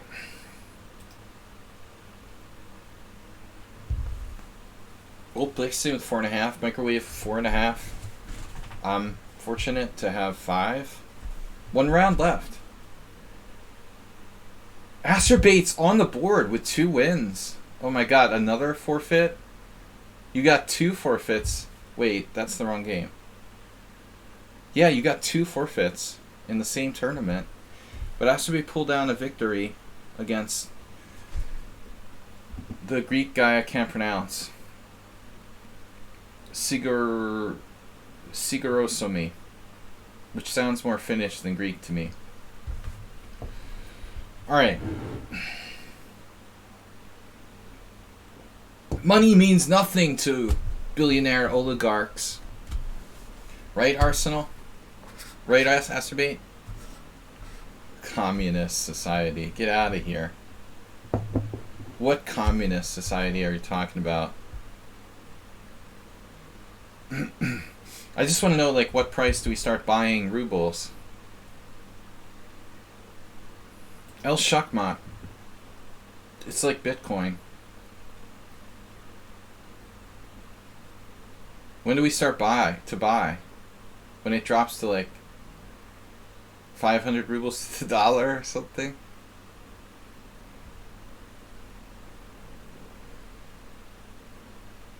Nah. I'll bet anything. Not that it'll matter, because it'll be like, okay, so what's your theory, Uber driver? Your theory is that they're going to invade Poland because it's not in NATO? Poland, no, I mean Finland. I wonder if there's any like validity to that. Would they invade maybe Finland because it's not a NATO country?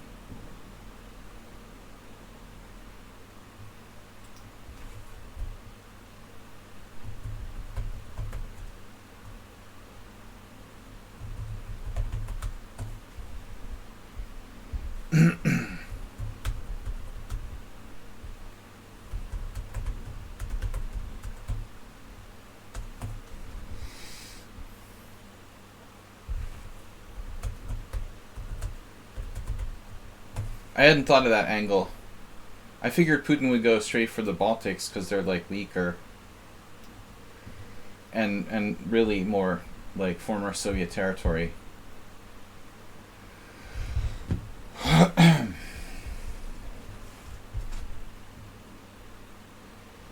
What would Hitler do, right? Go to Finland first? Hitler was closer, I don't know. Alright.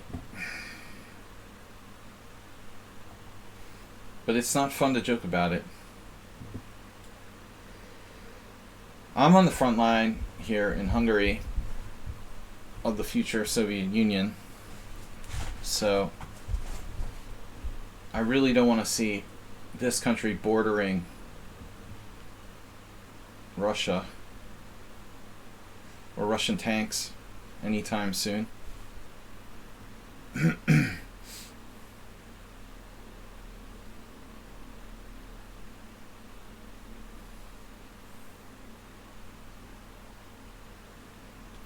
Uber driver has shifted from the Boston chess scene to World War III. Alright. So last round, 36 seconds left. Yeah, we need someone to entertain us since I kicked Bob out.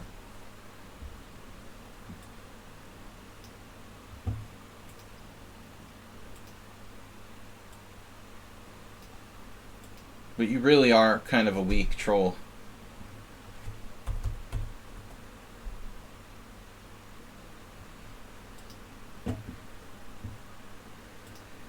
Do we have a game?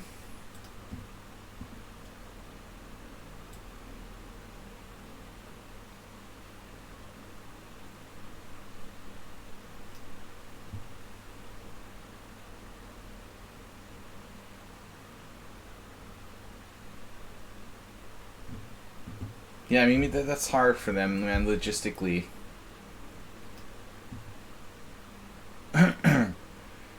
Russia can't even fly over like EU airspace. They're not gonna invade Kosovo. It's easy when, you know, I like how people like compare the attack on, like, I like how they compare like Afghanistan to like Ukraine. It's a lot easier to attack a country that borders your own country logistically. You know what I mean?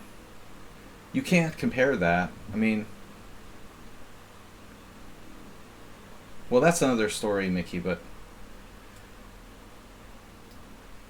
I'm not really that well versed in the situation in the Balkans, but I'm directly fearful that I think, the Baltics, if Putin wanted to attack or take over more territory, pretty much that's the obvious. Of course, Hungary would be easy. Yeah, man, the mountains. Although Ukraine has a lot of mountains, man. If it becomes like a sort of guerrilla war with Ukraine over time, the Carpathians. There's a lot of mountains in Ukraine too, but the territory is not as. It's not as. Am I playing Bolt Blixen for the second time? No, I played Xerox. Okay. Imagine, dude, there's like 40 million people in Ukraine, and it's a huge territory. Even if they take the country, there could be like resurgences. It'd be so hard. But it is easier if the country's bordering you, obviously. With freaking Afghanistan, they were way down there and far away from Moscow. So that's logistically a lot harder. Yeah, and the mountains in Afghanistan is brutal. The territory is much more crazy. So you can't make those comparisons that people do. But I mean, Ukraine could put up like guerrilla resistance for years, even if their cities fall. I mean, it could become like a revolutionary sort of force that just lasts and lasts and lasts for 15 years.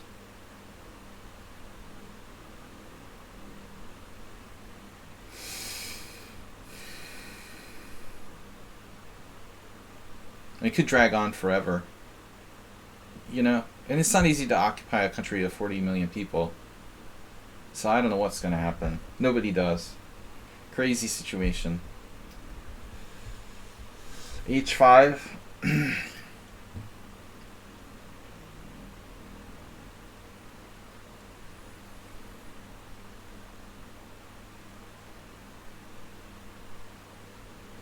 I mean, I don't think there's any they. It's pretty much just like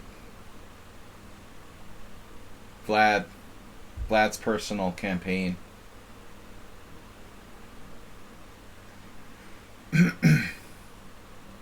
Maybe Vlad and like his two closest warlords. They say that he used to hang out with a lot of like bureaucrats, and at some point, especially during the pandemic, he's been more and more surrounded by these military sort of guys. He's hanging out with a different crowd lately. Probably changed his way of thinking. Man, I hate this opening. Alright.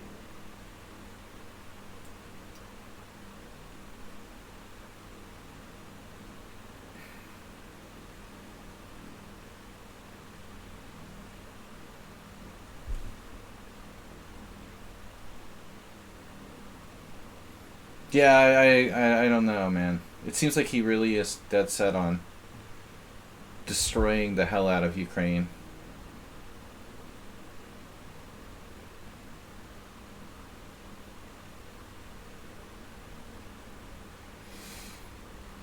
They're just gonna go back.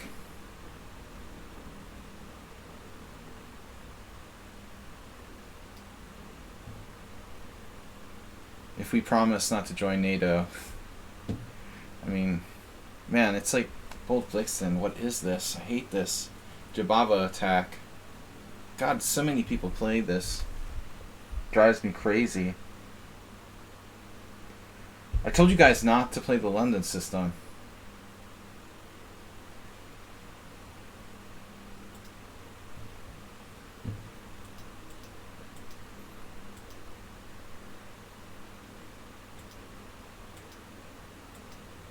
It just feels so wrong, this whole setup for white.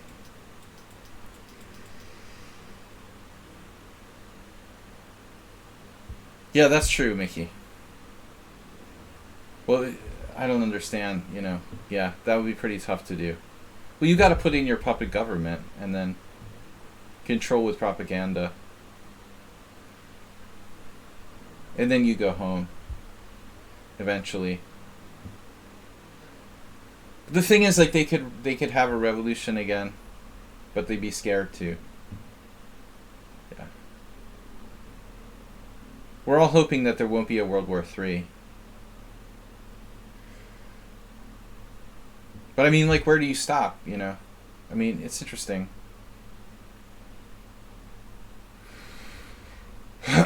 Now he's, like, cornered.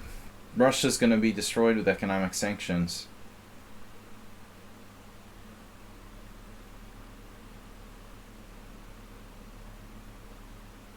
It doesn't really make a difference. If Belarus has nuclear weapons, it's just an extension of Russia. Does it really matter?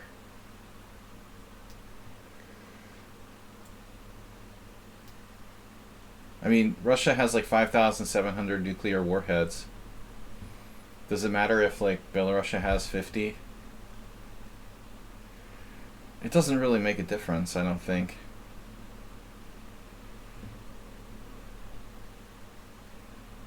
That guy might be more rational than Putin at this point.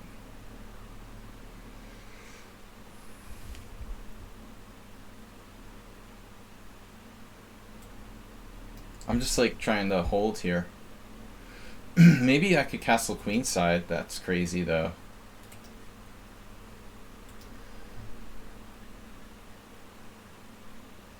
So we gotta go quickly with the counterattack, or trade pieces. Bishop h3? I mean, bishop h6. Yeah, he's playing like Sasha Gelman. It's like my match with that guy. I don't know if Bo Blixen, like, prepared or something. He's playing exactly like that guy that I played 3 weeks ago. This is, like, all part of the program.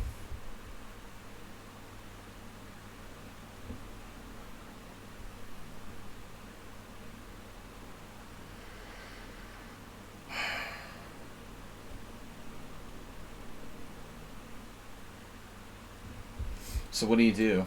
Queen a4.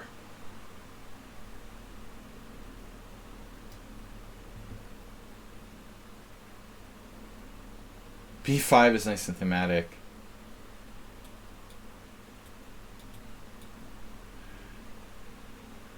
But it's like a one-trick pony.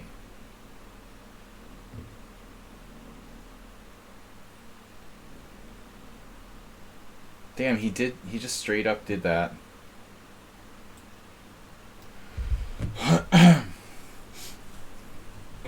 Can I get a queen trade?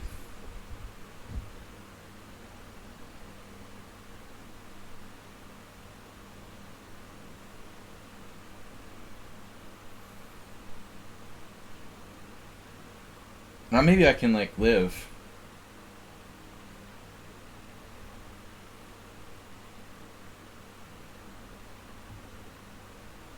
I wonder if he missed queen c4. He thought I was gonna, like, play a5 or something to actually miss queen c4.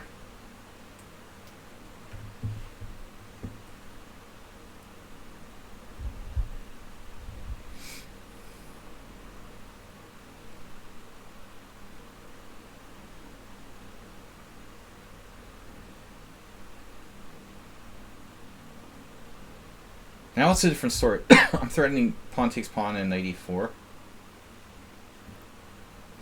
In the endgame, black's okay. There's no necessarily mating attack here. You have what? Tough, nice this weekend. Friday through Sunday, 5 classical games. Wow. That's cool. I just can't stand playing these morning games at like 10 o'clock in the morning. I have to wake up at 7:30, go, like, get McDonald's, some crappy McDonald's breakfast where they don't even have hash browns. Does anyone else have a country that they live in, a country where McDonald's doesn't have hash browns for breakfast? Like, there's only French fries? That's just, it's inhuman. There's something disgusting about eating French fries for breakfast.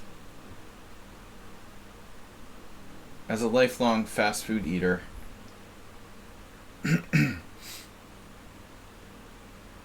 That's not right.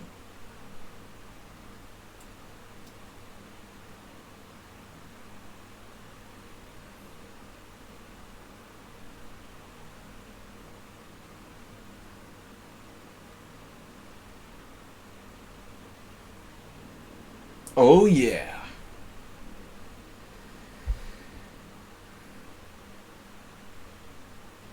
I went for breakfast on Sunday because there's nothing else to get near me except for like a pastry. Because I gotta eat something before I play. I never eat breakfast at McDonald's. Was the only option really, and that I can get quickly. And these people are eating like Big Macs and French fries for breakfast. It's really disgusting.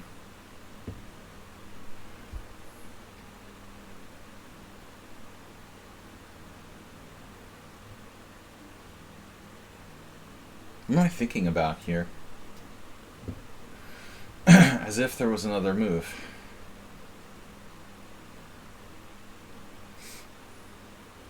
Crunchy or smooth hash browns? I like my hash browns crunchy. No, he's talking about peanut butter. Yeah, you're trying to play f5. That's very tricky. He stops the counterplay with e5 though. Crazy stuff could happen here.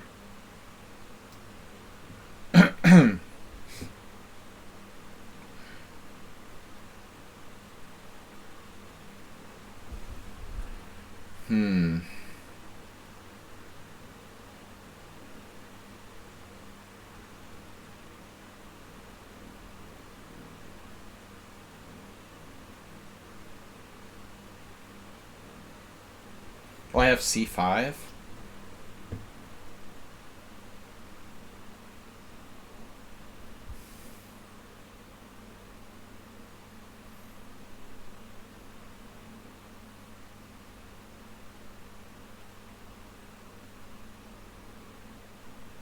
Doesn't care.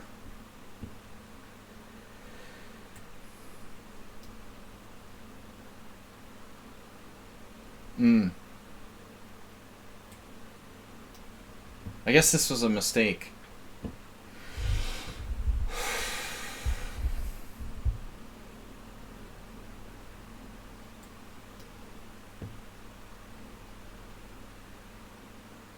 Knight takes. White resigned.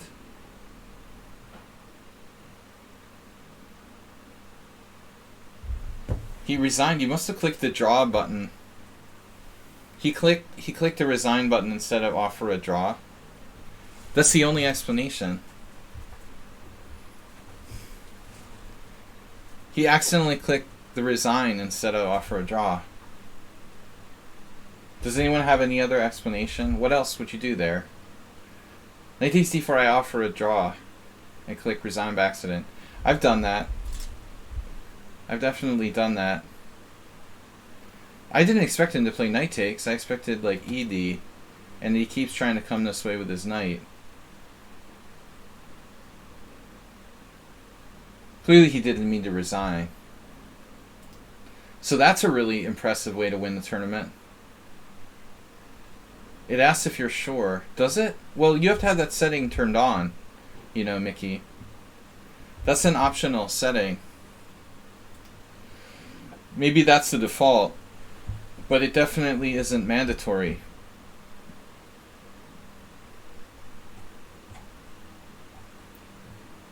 I have it turned on too, I think. Oh, Merle's is down a queen. Interesting. Against Ruslan. Well, that supports the conspiracy theories.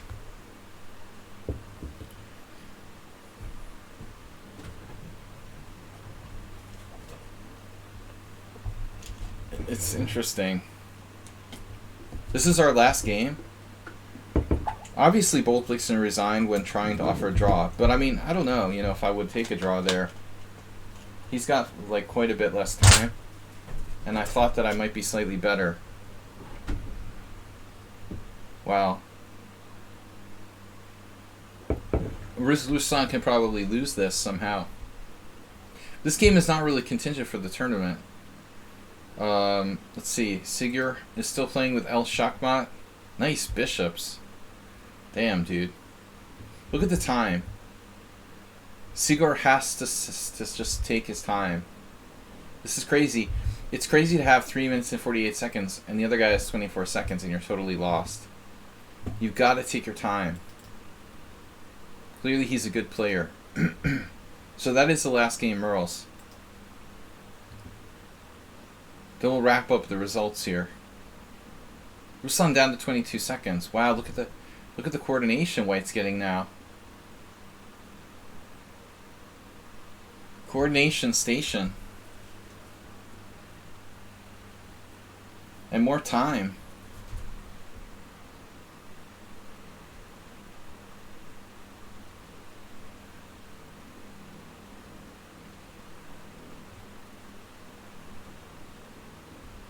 Knight way better than bishop was? You think so? I'm not so sure.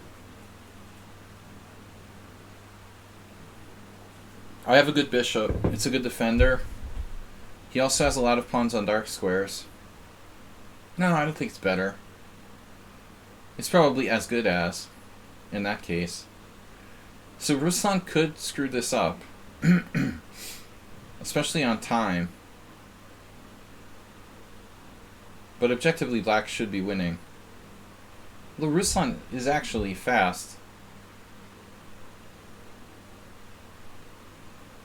Imagine that. He found the defense.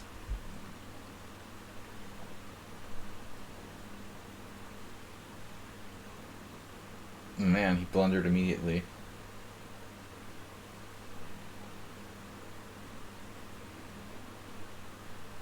He missed that. Wow, Blunder City. Always check, it might be mate. It seems like Ruslan's endgame is okay. Sure we should push that. That push looked a little early. But I can also like do a self-mate here. King h4 is self-mate.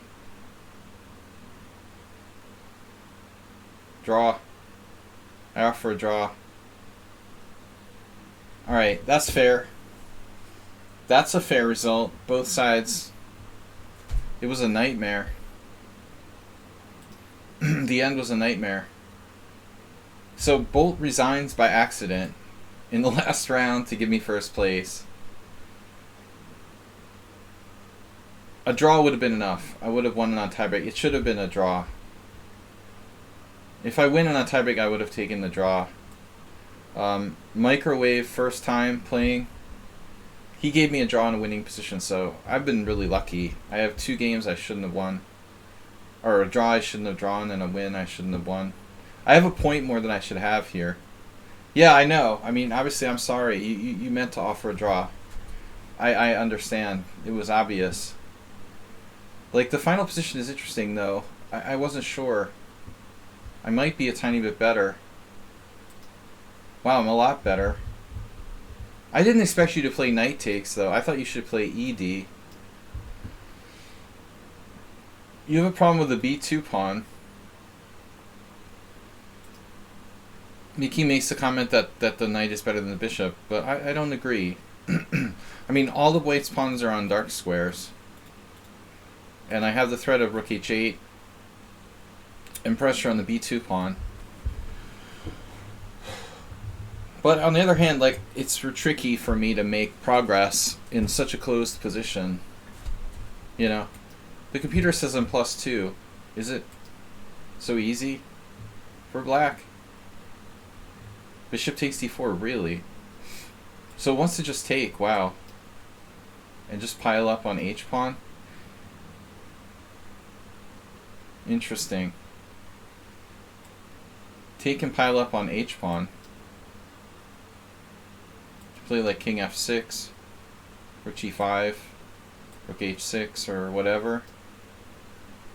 Can I win, though, you know, with these 2 weaknesses? You know, if I get up here, I don't know if I can take that. So the computer can say it's +2 all day, but it's not so easy to make progress here. This would take a lot of work. But black is clearly better. Yeah, I mean, at some point. Black is clearly better. I can't say it's winning. Without the knight d4 move, he's slightly worse. He should take with the e-pawn. Actually, the computer is looking at c takes. I didn't think this is even an option. I mean, that looks weak to me. I think he has to take with the e-pawn. And I would play probably rook h8. Although maybe... I mean, I think my bishop's pretty good, actually. Yeah, you see this bishop.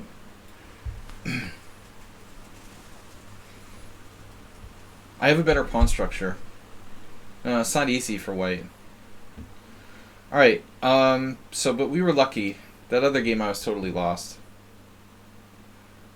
Sparklehurst first, Microwave second, and Boltblixton third. The guy can, like, resign games he wasn't necessarily lost in and still finish third. That's pretty good. Xerox with fourth. Merles with fifth place with 4. Dinekis with 4. Ruslan with 3.5. Cheesemane had to leave. Seeger with 3. El Shakmat with 3. Finishing in the top 10. So nice job. Asterbait just missed. In the last round he needed a point against Dinekis. He couldn't take Dinekis this time. Kakatiri with 2.5. Arsenal fan left out. And the rest of these guys, Zenchess just played a couple games. World Loser left. So Ruin left. Alright. Thanks everybody for playing. We're going to be back tomorrow with Weird Wednesday, unusual openings.